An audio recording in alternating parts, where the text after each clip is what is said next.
مجمع کو پرسکون بنانے کے لیے ایک بار میں پھر نعرہ لگا دیتا ہوں، نعرہ تکبیر، زوردار نعرہ لگاؤ یار، زوردار تکبیر سننی ہے نا، نعرہ تکبیر، نعرہ رسالت، علماء اہل سنت، مسلک اعلی حضرت، نعرہ تکبیر، نعرہ رسالت۔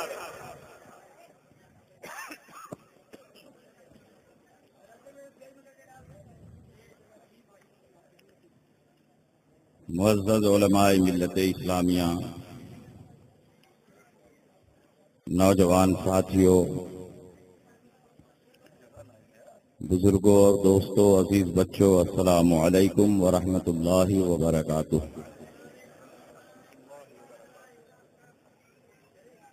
الحمد للہ رب العالمین، والعاقبۃ للمتقین، والصلاة والسلام على سید الانبیاء والمرسلین، وعلى آلہ واصحابہ اجمعین، اما بعد، فاعوذ باللہ من الشیطان الرجیم، بسم اللہ الرحمن الرحیم۔ قد جاءکم من اللہ نور وکتاب مبین، آمنت باللہ، صدق اللہ مولانا العظیم، وصدق رسولہ النبی الامین الحفیظ الکریم، ونحن على ذلك لمن الشاہدین والشاکرین، والحمد للہ رب العالمین۔ کچھ کہنے اور سننے سے پیشتر آئیے ہم اور آپ مل جل کر انتہائی عقیدت و محبت کے ساتھ گنبد خضرا میں آرام فرمانے والے آقا و مولا، مدنی تاجدار، دونوں عالم کے مالک و مختار، سید ابرار و اخیار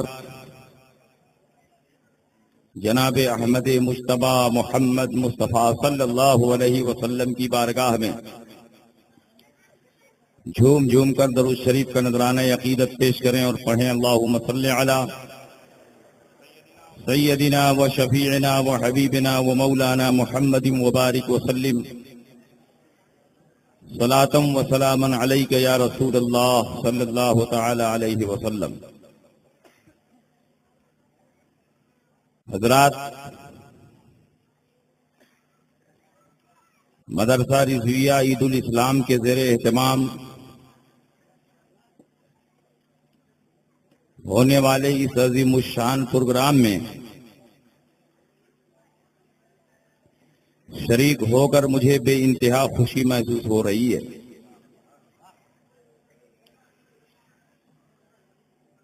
مسلک اعلی حضرت کے سچے نقیب و ترجمان حضرت علامہ مولانا صوفی عبد الکریم صاحب زیدہ مجدہ کے ادارے کو 2 مرتبہ بنظر غیر دیکھنے کا موقع ملا۔ رمضان سے پہلے بخاری شریف کی پہلی حدیث پڑھا کر حضرت کے حکم اور اشارے پر مدرسہ رضویہ عید الاسلام کی طالبات کو بخاری شریف شروع کرا کر درس بخاری کا اہتمام کیا گیا۔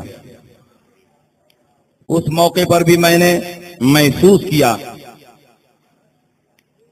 کہ اس ادارے میں صرف تعلیم نہیں ہے بلکہ تربیت بھی ہے، اور تعلیم کے ساتھ تربیت بھی لازم اور ضروری ہے۔ الحمدللہ یہ ادارہ شاہراہ ترقی پر گامزن ہے۔ حضرت مولانا صوفی عبد الکریم کی مساعی جمیلہ کے نتیجے میں باصلاحیت معلمات کا قافلہ ان قریب یہاں سے نکلنے والا ہے، اور انشاءاللہ ہندوستان کے مختلف حصوں میں پہنچ کر معلمات کا یہ قافلہ مسلک اعلی حضرت کی سچی ترجمانی کا فریضہ انجام دے گا. اور یہ ادارہ الحمدللہ بڑی تیزی کے ساتھ آگے بڑھا ہے اور تیزی کے ساتھ آگے بڑھتا رہے گا، کیونکہ جن دو بزرگوں کی طرف یہ ادارہ منسوب ہے ان کا فیضان کرم اس ادارے پر ہے، اس لیے دنیا کی کوئی طاقت اس کی ترقی میں حائل نہیں ہو سکتی ہے. آپ سے گزارش ہے کہ ادارے کا دل کھول کر تعاون کریں تاکہ آپ کی بچیاں زیور علم سے آراستہ ہو کر دین مصطفیٰ کی تبلیغ و اشاعت کا کام کر سکیں. میں نے جس آیت کریمہ کی تلاوت کی اس آیت پر تھوڑی دیر گفتگو کروں گا، چونکہ آج کا اجلاس دو عنوان سے معنون ہے: جشن ولادت اور امام احمد رضا. حضور کی پیدائش پر بھی تھوڑی سی گفتگو ہوگی اور امام احمد رضا کی ابتری شخصیت پر بھی بھرپور گفتگو ہوگی، اور ساتھ ہی ساتھ دشمنان اسلام کا بھرپور رد اور ابطال بھی ہوگا، تاکہ مسلک اعلی حضرت کی حقانیت کا سورج سر پر چڑھ کر چمکے اور پوری دنیا میں اس کا اجالا پھیل جائے. جس آیت کریمہ کی میں نے تلاوت کی، اللہ رب العزت فرماتا ہے: قد جاءکم من اللہ نور و کتاب مبین، تحقیق کی تمہارے پاس آ گیا اللہ کی جانب سے نور اور روشن کتاب. اس آیت کریمہ میں نور سے مراد حضور علیہ السلام ہے اور کتاب سے مراد قرآن عظیم ہے. اللہ نے پیارے مصطفیٰ کو نور فرمایا اور اسی قرآن میں اللہ رب العزت نے پیارے مصطفیٰ کو بشر بھی فرمایا. قل انما انا بشر مثلکم. اس لیے جو سرکار کی بشریت کا مطلقاً انکار کرے وہ بھی کافر ہے، اور جو سرکار کی نورانیت کا انکار کرے وہ بھی کافر ہے. اسی لیے ہم اہل سنت والجماعت سرکار کو بشر مانتے ہیں مگر اپنی طرح نہیں. سرکار کو نوری بشر مانتے ہیں، خیر البشر مانتے ہیں. سرکار اپنی ذات میں بشر ہیں اور اپنی صفت میں نور ہیں، اور سرکار کی حقیقت کیا ہے وہ اللہ جانتا ہے. دنیا کی کوئی طاقت نبی اکرم صلی اللہ علیہ وسلم کی حقیقت کو سمجھ نہیں سکتی. اللہ نے نور فرمایا، ہم نے نور مان لیا. اللہ کے نبی نے خود فرمایا کہ میں نور ہوں، اور اللہ نے اپنے نور سے میرے نور کو تمام چیزوں کی تخلیق سے پہلے پیدا فرمایا. اور یہ حدیث جس میں سرکار کے نور ہونے کا ذکر ہے اس قدر مضبوط اور مستحکم ہے کہ دنیا کا کوئی غیر مقلد اس حدیث کو ضعیف نہیں کہہ سکتا. اس حدیث کو امام بخاری اور امام مسلم نے نہیں بلکہ امام بخاری اور امام مسلم کے استاد امام عبد الرزاق نے مصنف عبد الرزاق میں ذکر فرمایا. وہ حدیث حدیث نور کے نام سے مشہور ہے. کتنی بڑی ان کی بددیانتی ہے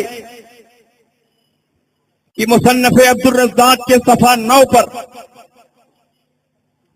صدیوں سے یہ حدیث موجود رہی اور چھپتی رہی، لیکن حرمین طیبین پر نجدیوں کا تسلط ہوا اور انہوں نے حدیث کی کتابوں کو چھاپنا شروع کیا تو چن چن کر ان حدیثوں کو کتاب سے نکال دیا جو ان کے مسلک کے خلاف تھی. یعنی حدیث کے مطابق ان کا مسلک نہیں ہے. یہ چاہتے ہیں رسول پاک کی شریعت ان کے مزاج اور ان کی طبیعت کے مطابق رہے. چاہیے تو یہ تھا کہ حدیث رسول کے مطابق اپنی طبیعت بناتے، مگر انہوں نے مصنف سے اس حدیث کو نکال دیا. کتاب مصنف عبد الرزاق، امام عبد الرزاق کی لکھی ہوئی ہے، اور تمہیں کیا حق پہنچتا ہے کہ مصنف کی کتاب سے کسی حدیث کو حذف کرو، غائب کرو؟ اگر اس حدیث کی سند پر کلام تھا تو اسی کے حاشیے میں اس کی سند پر تمہیں گفتگو اور بحث کرنی چاہیے تھی. علماء محدثین تمہارا دندہ شکن جواب دیتے، لیکن یہ تمہاری کھلی ہوئی بددیانتی ہے کہ تم نے سعودی عربیہ سے جب اس کتاب کو چھاپا تو صفحہ 9 سے حدیث نور کو اڑا دیا. 100 سال سے زیادہ عرصہ بیت گیا اور مصنف عبد الرزاق میں یہ حدیث موجود نہیں تھی. لیکن ہر زمانے میں پروردگار عالم ایسے گروہ کو پیدا فرماتا رہتا ہے جو حق پر قائم رہے اور حق کو قائم رکھے. لا تزال طائفة من امتی قائمین علی الحق لا يضرهم من خالفهم حتى یاتی امر اللہ. ہر زمانے میں پروردگار عالم ایک گروہ کو حق پر رکھے گا، حق پر قائم کرے گا، اور مخالفت کرنے والے ان کی مخالفت کریں گے، لیکن ان کی مخالفت کا کوئی اثر نہیں ہوگا یہاں تک کہ قیامت آ جائے گی. علماء اہل سنت کو اللہ رب العزت زندہ رکھے، تادیر قائم رکھے. انہوں نے اپنی جہد مسلسل اور سعی بلیغ سے افغانستان کی سرزمین سے کئی 100 سال کا ایک پرانا نسخہ حاصل کیا جس کے صفحہ 9 پر حدیث نور موجود تھی، اور دبئی کی سرزمین سے اس کتاب کو پورے آب و تاب کے ساتھ چھاپا اور سعودی عربیہ کے کونے کونے میں اسے پھیلا دیا. وہ حدیث کیا ہے؟ حضرت جابر ابن عبداللہ نے پوچھا، یا رسول اللہ، اللہ نے تمام چیزوں سے پہلے کس چیز کو پیدا فرمایا؟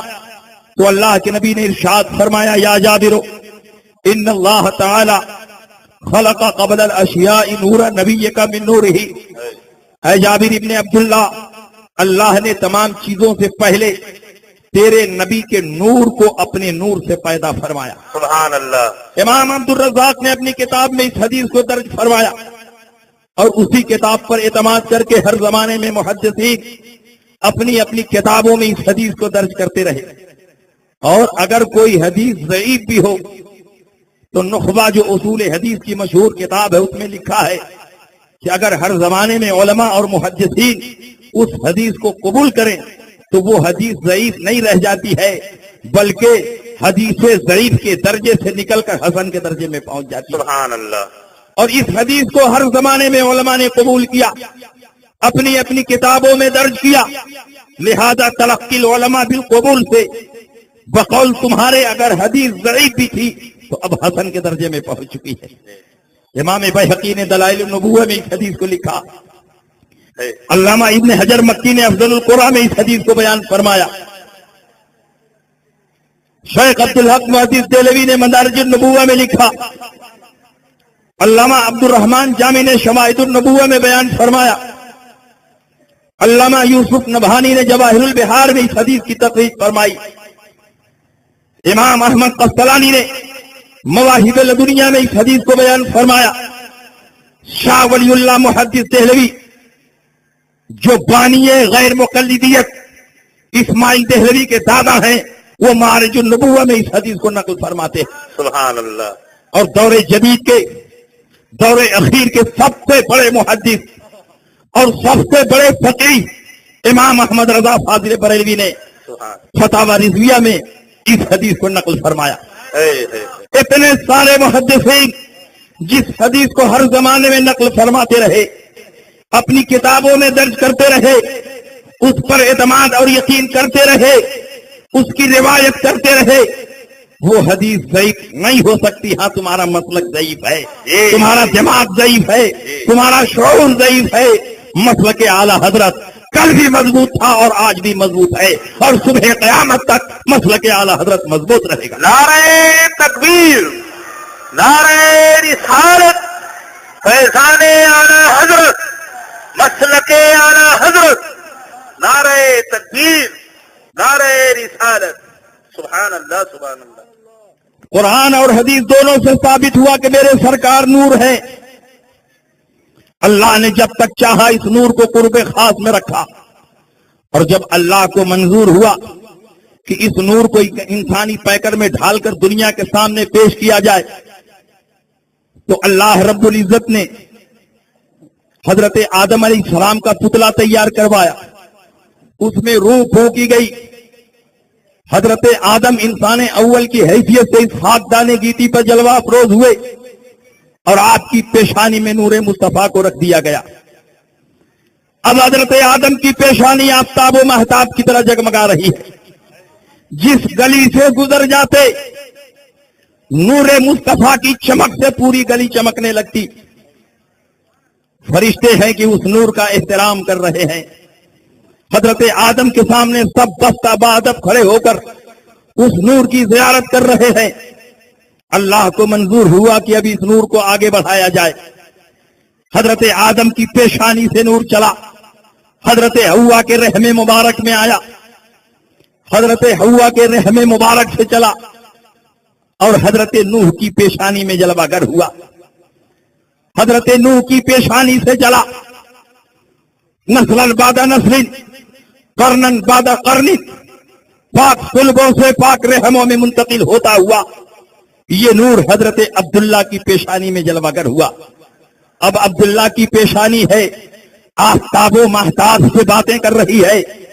عبداللہ کی پیشانی ہے جس کی چمک دمک سے لوگوں کی نگاہیں خیرہ ہو جا رہی ہے. جس گلی سے گزرتے عرب کی دوشیدائیں آپ پر فریبتا اور شیفتہ ہوتی, اور ہر ایک کی خواہش ہوتی کہ عبداللہ سے ہمارا نکاح ہو جائے. جب عبداللہ کی پیشانی میں نور مصطفیٰ جلوہ گر ہوا, اس کی شہرت پوری دنیا میں پھیلنے لگی. یہودیوں کو اس کی خبر ہوئی کہ عبداللہ کی پیشانی میں نور مصطفیٰ جلوہ گر ہو چکا ہے, ان قریب محمد عربی پیدا ہونے والے ہیں. یہودیوں کو فکر ستانے لگی, اگر محمد پیدا ہو گئے یہودیت کا خاتمہ ہو جائے گا, عیسائیت کا خاتمہ ہو جائے گا, کیونکہ اسلام کے آنے کے بعد سارے مذاہب منسوخ ہو جائیں گے, سارے ادیان باطل ہو جائیں گے. پوری دنیا میں صرف ایک مذہب ہوگا, وہ مذہب اسلام ہوگا. پوری دنیا میں ایک کتاب ہوگی اور وہ قرآن ہے. پوری دنیا میں ایک ہی کلمہ پڑھا جائے گا, وہ کلمہ طیبہ ہے. اس لیے یہودیوں نے سوچا کہ عبداللہ کو ختم کر دیا جائے تاکہ ان کی نسل سے محمد پیدا نہ ہو سکے اور قیامت تک یہودیت باقی رہے. 70 یہودی زہر میں بجھائی ہوئی تلوار لے کر حضرت عبداللہ کو قتل کرنے کے ارادے سے چلتے ہیں. راتوں کو چلتے ہیں, دن میں چھپ جاتے ہیں, مہینوں کی مسافت ہفتوں میں طے کرتے ہوئے جب مکہ مکرمہ پہنچے تو مکہ مکرمہ کے جنگلات میں چھپ جاتے ہیں. حضرت عبداللہ کی آمد کا انتظار کرنے لگتے ہیں. ایک دن حضرت عبداللہ شکار کے ارادے سے آتے ہیں, جنگل میں داخل ہوتے ہیں. موقع کی طاق میں یہ یہودی بیٹھے ہوئے تھے. چاروں طرف سے یہودیوں نے حضرت عبداللہ کو گھیر لیا.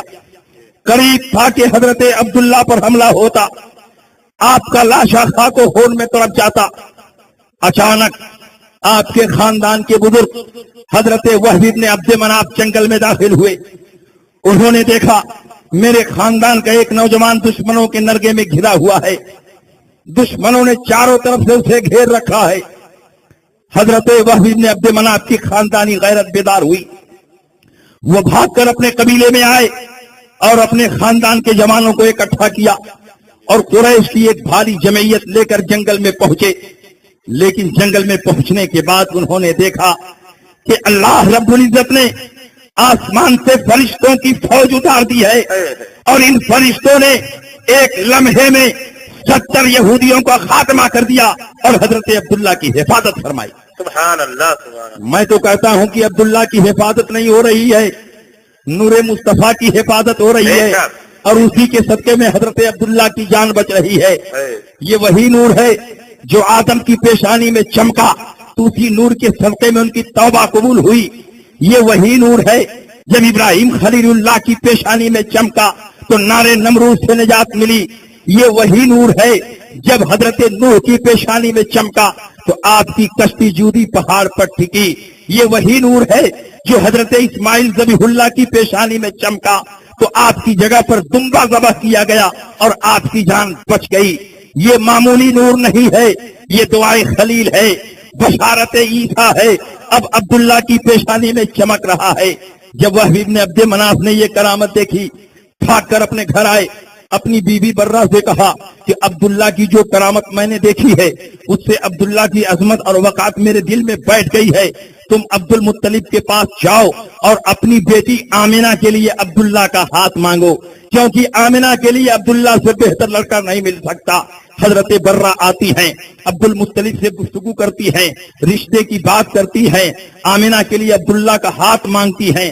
وہ ابن عبد مناف کی گزارش پر حضرت عبد المطلب نے اس رشتے کو منظور کر لیا اور ان دونوں کی شادی ہوئی۔ حضرت آمنہ نئی نویلی دلہن بن کر حضرت عبداللہ کے گھر میں تشریف لاتی ہیں اور ایک وفادار خاتون کی حیثیت سے زندگی بسر کرنے لگتی ہیں۔ عبداللہ کی پیشانی میں نور جگمگا رہا ہے، اس کی شعائیں ہر طرف پھیل رہی ہیں۔ جب اس نور کی شہرت ملک شام میں پہنچی تو ملک شام کے بادشاہ کی بیٹی جس کا نام فاطمہ تھا اس نور کی زیارت کے لیے مکہ مکرمہ چلتی ہے، اپنے ساتھ لونڈیوں اور غلاموں کا ایک قافلہ لیتی ہے، بیش بہا ساز و سامان ہیرے جواہرات لیتی ہے اور ایک مختصر سا قافلہ لے کر جب مکہ مکرمہ پہنچی، کعبہ مقدسہ کے بغل میں خیمہ زن ہوئی۔ حضرت عبداللہ طواف کعبہ کے لیے تشریف لائے۔ شہزادی کو بتایا گیا کہ عبداللہ آ رہے ہیں۔ شہزادی اپنے خیمے سے باہر نکلی، حضرت عبداللہ کے سامنے کھڑی ہو گئی۔ جب اس نے عبداللہ کی پیشانی میں نور مصطفیٰ کو جگمگاتے ہوئے دیکھا، اس کے دل کی دنیا بدلنے لگی۔ اس نے اپنے چہرے سے نقاب کو الٹ دیا اور کہا، اے عبداللہ، میں تم سے نکاح کرنا چاہتی ہوں۔ حضرت عبداللہ نے جب اس کے حسن عالم تاب کو دیکھا تو آپ کے دل کی دنیا بھی بدلنے لگی، لیکن آپ کی شادی تو ہو چکی تھی۔ آپ نے فرمایا، میں اپنے باپ سے مشورہ کروں گا اور اگر دوسری شادی کی اجازت مل گئی تو میں تم سے نکاح کرنے کے لیے تیار ہوں۔ حضرت عبداللہ واپس آتے ہیں، اسی رات حضرت آمنہ کے ساتھ سوتے ہیں، خواہش مجامعت پیدا ہوتی ہے اور اسی رات وہ جزو نسل محمدی جو حضرت آدم سے ہوتا ہوا حضرت عبداللہ تک پہنچا تھا، حضرت آمنہ کے رحم مبارک میں منتقل ہو گیا۔ یہ کون سی رات تھی؟ جمعہ مبارکہ کی رات تھی۔ شیخ عبدالحق محدث دہلوی اس رات کی فضیلت کی وجہوں میں سے ایک بڑی وجہ بیان کرتے ہوئے لکھتے ہیں، نطفہ طاہرہ کے اصل کو خیرات و مادہ جمیع برکات دری شب در فتن در بطن آمنہ منتقل شد۔ وہ نطفہ طیبہ اور طاہرہ جو تمام برکات کی اصل اور جڑ ہے، اسی جمعہ کی رات میں حضرت آمنہ کے رحم مبارک میں منتقل۔ حضرت آمنہ حاملہ ہو گئی۔ حضرت عبداللہ صبح کو اپنے والد سے مشورہ کرتے ہیں، والد نے اجازت دے دی۔ شہزادی کے پاس آئے تاکہ نکاح کی خوشخبری سنائیں۔ جیسے ہی شہزادی نے آپ کے چہرے کو دیکھا، اپنا چہرہ گھما لیا، ان سے اعراض کیا۔ عبداللہ نے کہا، میرے چہرے کی ایک جھلک دیکھنے کے لیے تم بے چین و بے قرار تھی، آج کیا بات ہے کہ تم اپنا چہرہ گھما رہی ہو؟ اس نے کہا، عبداللہ مجھے غلط نہ سمجھنا، تیری پیشانی میں جو نور جگمگا رہا تھا آج وہ نور غائب ہے۔ وہ جزو نسل محمدی جو حضرت آدم سے ہوتا ہوا تجھ تک پہنچا تھا، وہ نور تیری پیشانی میں موجود نہیں ہے، اس لیے میں تم سے نکاح نہیں کر سکتی۔ میں محض خواہش نفس کی تکمیل کے لیے نکاح کرنا نہیں چاہتی تھی، میرا مقصد یہ تھا کہ تیری نسل سے جو نبی آخر الزماں پیدا ہونے والے ہیں وہ میرے بطن سے پیدا ہوں، نبی آخر الزماں کی ماں بننے کا شرف مجھے حاصل ہو۔ لیکن افسوس در افسوس کہ اس فیض کو کسی اور عورت نے حاصل کر لیا ہے، اس نور کا اکتساب کسی اور عورت نے کر لیا ہے، اس لیے اب میرا تم سے نکاح نہیں ہو سکتا۔ جہاں جہاں یہ نور ہے اپنی رحمتیں اور برکتیں دکھا رہا ہے۔ حمل کے زمانے میں عورتوں کو بڑی تکلیفیں ہوتی ہیں، بڑی پریشانیاں ہوتی ہیں، لیکن جو بچہ رحمت للعالمین بن کر آ رہا ہے وہ پوری دنیا کو راحت اور آرام میں دیکھنا چاہتا ہے، وہ اپنی ماں کو تکلیف کیسے دے سکتا ہے؟ آمنہ فرماتی ہیں کہ حضور علیہ السلام 9 ماہ تک میرے پیٹ میں رہے، کبھی مجھے تکلیف نہیں ہوئی، درد کا احساس نہیں ہوا، راتوں کو سوتی تھی تو مجھے خوشخبری سنائی جاتی تھی، مجھے بشارتیں دی جاتی تھی کہ محمد عربی تیرے پیٹ سے پیدا ہونے والے ہیں، نبی آخر الزماں آنے والے ہیں۔ 9 ماہ کی مدت بیت جاتی ہے، 12 ربیع الاول شریف کی وہ مقدس رات آتی ہے، رات آدھی سے زیادہ گزر چکی ہے، عبد المطلب طواف کعبہ میں مصروف ہیں، حضرت آمنہ اپنے حجرے میں اکیلی ہیں، حضرت عبداللہ کا حضور کی پیدائش سے 4 ماہ پہلے مدینہ منورہ میں انتقال ہو چکا ہے، وہیں پر مدفون ہیں۔ آمنہ فرماتی ہیں اچانک چھت کے راستے سے کوئی بھاری بھرکم چیز میرے حجرے میں داخل ہوئی، میں خوف زدہ ہو گئی، لیکن پھر میں نے دیکھا ایک سفید پرندہ آیا اور اس نے میرے اوپر اپنے پر کو مل دیا، سارا خوف ہرر ہو گیا، سارا خوف جاتا رہا۔ پھر میں نے دیکھا کہ سفید چیز مجھ کو پینے کے لیے دی گئی جو دودھ کے مشابہ تھی، مگر اس کی لذت شہد کے مشابہ تھی، میں پیاسی تھی، میں نے اٹھا کر پی لیا۔ پھر میں نے دیکھا کہ زمین سے آسمان تک ایک ریشمی پردہ آویزہ کیا گیا، جیسے ہی یہ پردہ آویزہ کیا گیا میرے نگاہوں کے سارے حجابات ہٹ گئے، سارے پردے ہٹ گئے، میں نے زمین کے مشرق کو دیکھا، زمین کے مغرب کو دیکھا، زمین کے شمال کو دیکھا، زمین کے جنوب کو دیکھا، میں نے دیکھا کائنات عالم میں 3 جھنڈا لہرا رہا ہے، ایک مشرق میں، ایک مغرب میں، ایک بام کعبہ پر لہرا رہا ہے۔ پھر غیب سے ندا آئی، اے آمنہ اب تو زمین پر سو جا، محمد عربی کی ولادت کا وقت آ رہا ہے۔ آپ فرماتی ہیں کہ میرے چھت کے راستے سے دراز قامت خوبصورت عورتیں جو عبد مناف کی بیٹیوں کے مشابہ تھی میرے حجرے میں داخل ہو گئیں اور فرماتی ہیں آمنہ لیٹ جا، ہم سب تمہاری مدد کے لیے یہاں حاضر ہوئی ہیں۔ حضرت آمنہ لیٹ جاتی ہے، غیب سے ندا آتی ہے، ہوشیار ہو جاؤ، محمد عربی پیدا ہونے والے ہیں، فخر موجودات تشریف لانے والے ہیں، باعث تخلیق عالم تشریف لا رہے ہیں، اور اس شان و شوکت کے ساتھ حضور علیہ السلام کی ولادت باسعادت ہوتی ہے۔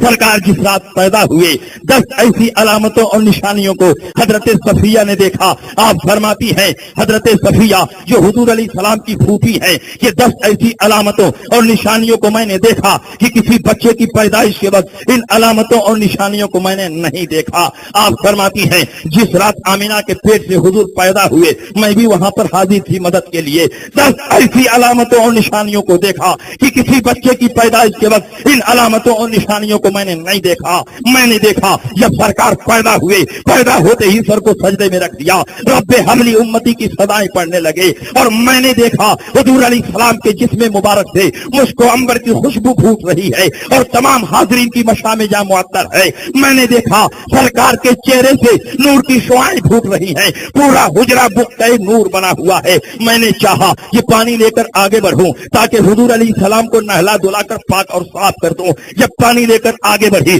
غیب سے ندا آئی، اے آمنہ اے صفیہ اس بچے کو ٹچ نہ کرنا، یہ بچہ خدا کی طرف سے طیب و طاہر پیدا کیا گیا ہے، پاک اور صاف پیدا کیا گیا ہے۔ صفیہ فرماتی ہے میں نے چاہا کہ ذرا چیک کروں کہ آمنہ کے یہاں جو بچہ پیدا ہوا ہے وہ لڑکی ہے کہ لڑکا ہے۔ جب یہ چیک کرنے کے لیے آگے بڑھی یہ دیکھ کر حیران رہ گئی کہ آمنہ کے یہاں جو بچہ پیدا ہوا ہے وہ خدا کی طرف سے ختنہ شدہ پیدا ہوا ہے اور ناپریدہ پیدا ہوا ہے۔ اور حضرت صفیہ فرماتی ہے میں نے چاہا سرکار کے جسم مبارک پر کپڑا لپیٹ دوں، جب کپڑا لپیٹنے لگی تو دونوں شانوں کے درمیان نظر پڑی، میں نے دیکھا مہر نبوت ہے جو آفتاب و مہتاب کی طرح جگمگا رہی ہے، اور اس کے نیچے لکھا ہوا ہے کلمہ طیبہ لا الہ الا اللہ محمد الرسول اللہ۔ میں آپ سے پوچھنا چاہتا ہوں دنیا میں بہت سے بچے پیدا ہوتے ہیں اور پیدا ہوتے رہیں گے، بڑے بڑے سلاطین پیدا ہوئے، بڑے بڑے حکمراں پیدا ہوئے، بڑے بڑے انبیاء اور مرسلین پیدا ہوئے، لیکن کسی بچے کی پیدائش کے وقت یہ علامتیں اور نشانیاں نہیں ظاہر کی گئی ہیں،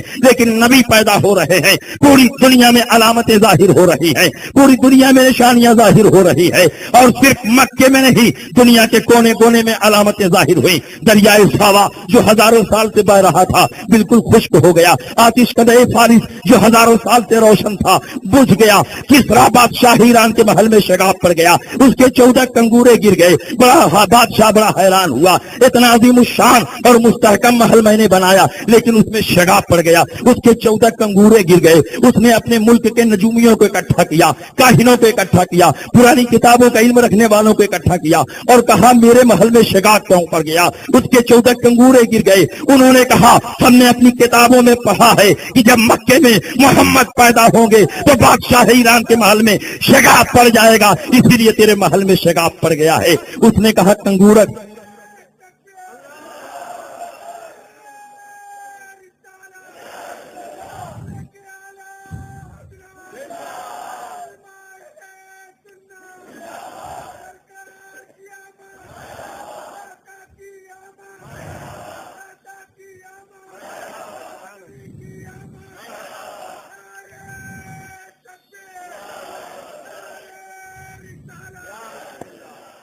آپ غور کرو, 14 کنگورے کیوں گرے؟ بادشاہ نے پوچھا کہ 13 کنگورے نہیں گرے, 12 کنگورے نہیں گرے, 15 کنگورے نہیں گرے, 14 ہی کنگورے کیوں گرے؟ پرانی کتابوں کا علم رکھنے والوں نے بتایا کہ ہم نے اپنی کتابوں میں پڑھا ہے کہ جب مکے میں محمد پیدا ہوں گے تو ایران میں اس وقت سے لے کر صرف 14 ایرانی بادشاہ حکومت کریں اور 15واں بادشاہ ایرانی بادشاہ نہیں ہوگا بلکہ ایران فتح ہو جائے گا اور اس پر اسلام کا پرچم لہرانے لگے گا. تاریخ اسلام کا مطالعہ کرو, حضرت عثمان غنی کے زمانے میں 14 ایرانی بادشاہ حکومت سے فارغ ہو جاتے ہیں اور 15واں بادشاہ ایرانی نہیں تھا بلکہ اس پر اسلام کا پرچم لہرا رہا تھا. میں آپ سے پوچھنا چاہتا ہوں آخر پروردگار عالم حضور کی پیدائش پر یہ علامتیں کیوں ظاہر فرما رہا ہے, یہ نشانیاں کیوں ظاہر فرما رہا ہے؟ اس لیے کہ پروردگار عالم کو منظور ہے کہ سرکار کی پیدائش کا اعلان پوری دنیا میں ہو جائے. اس لیے کہ 12 ربیع الاول کو صبح شادی کے وقت آمینہ کے یہاں جو بچہ پیدا ہوا ہے وہ کوئی معمولی بچہ نہیں, وہ بچہ ہے جسے حضرت آدم کی صفوت بھی ہے, حضرت شیش کی بزرگی بھی ہے, حضرت نوح کی رقت بھی ہے, حضرت زکریا کی کرامت بھی ہے, حضرت یحییٰ کی معصومیت بھی ہے, حضرت ابراہیم کی خلت بھی ہے, حضرت اسماعیل کی استقامت بھی ہے, حضرت داؤد کی خلافت بھی ہے, حضرت سلیمان کی شانشاہیت بھی ہے, حضرت موسیٰ کا جلال بھی ہے, حضرت یوسف کا جمال بھی ہے. یہ کوئی معمولی بچہ نہیں, یہ وہ بچہ ہے جس کو تم دعائے خلیل کہہ سکتے ہو, بشارت عیسیٰ کہہ سکتے ہو, طوفان نوح میں کشتی نوح کا نجات دہندہ کہہ سکتے ہو. یہ وہ کیا ہے کہ حضرت آدم سے لے کر عیسیٰ تک جتنے انبیاء اور مرسلین آئے اور فردن جو کمالات انہیں دیے گئے تھے وہ سارے کمالات و معجزات پیارے مصطفیٰ میں جمع کر دیے گئے. حسن یوسف, دم عیسیٰ, ید بیضاداری, آنکھ خوبا, ہما دارن تو تناداری. نعرے تکبیر, نعرے رسالت, مناظر اہل سنت, خلیفہ حضور تاج الشریعہ حضرت علامہ مفتی شمشاد احمد صاحب قبلہ مسلک اعلی حضرت. سبحان اللہ سبحان اللہ. آج سوال پیدا کیا جا رہا کہ اسلام میں تیسری عید کہاں سے آ گئی؟ اسلام میں تو صرف 2 ہی عید تھی, عید قرباں اور عید الفطر. یہ تیسری عید کہاں سے آ گئی؟ نادان, اسی عید کے صدقے میں تو سب کچھ ہے. جس دن مسلمانوں کو عظیم نعمت ملتی ہے اس دن کو عید کا دن کہتے ہیں, اور یہ مزاج قرآن نے ہمیں دیا ہے.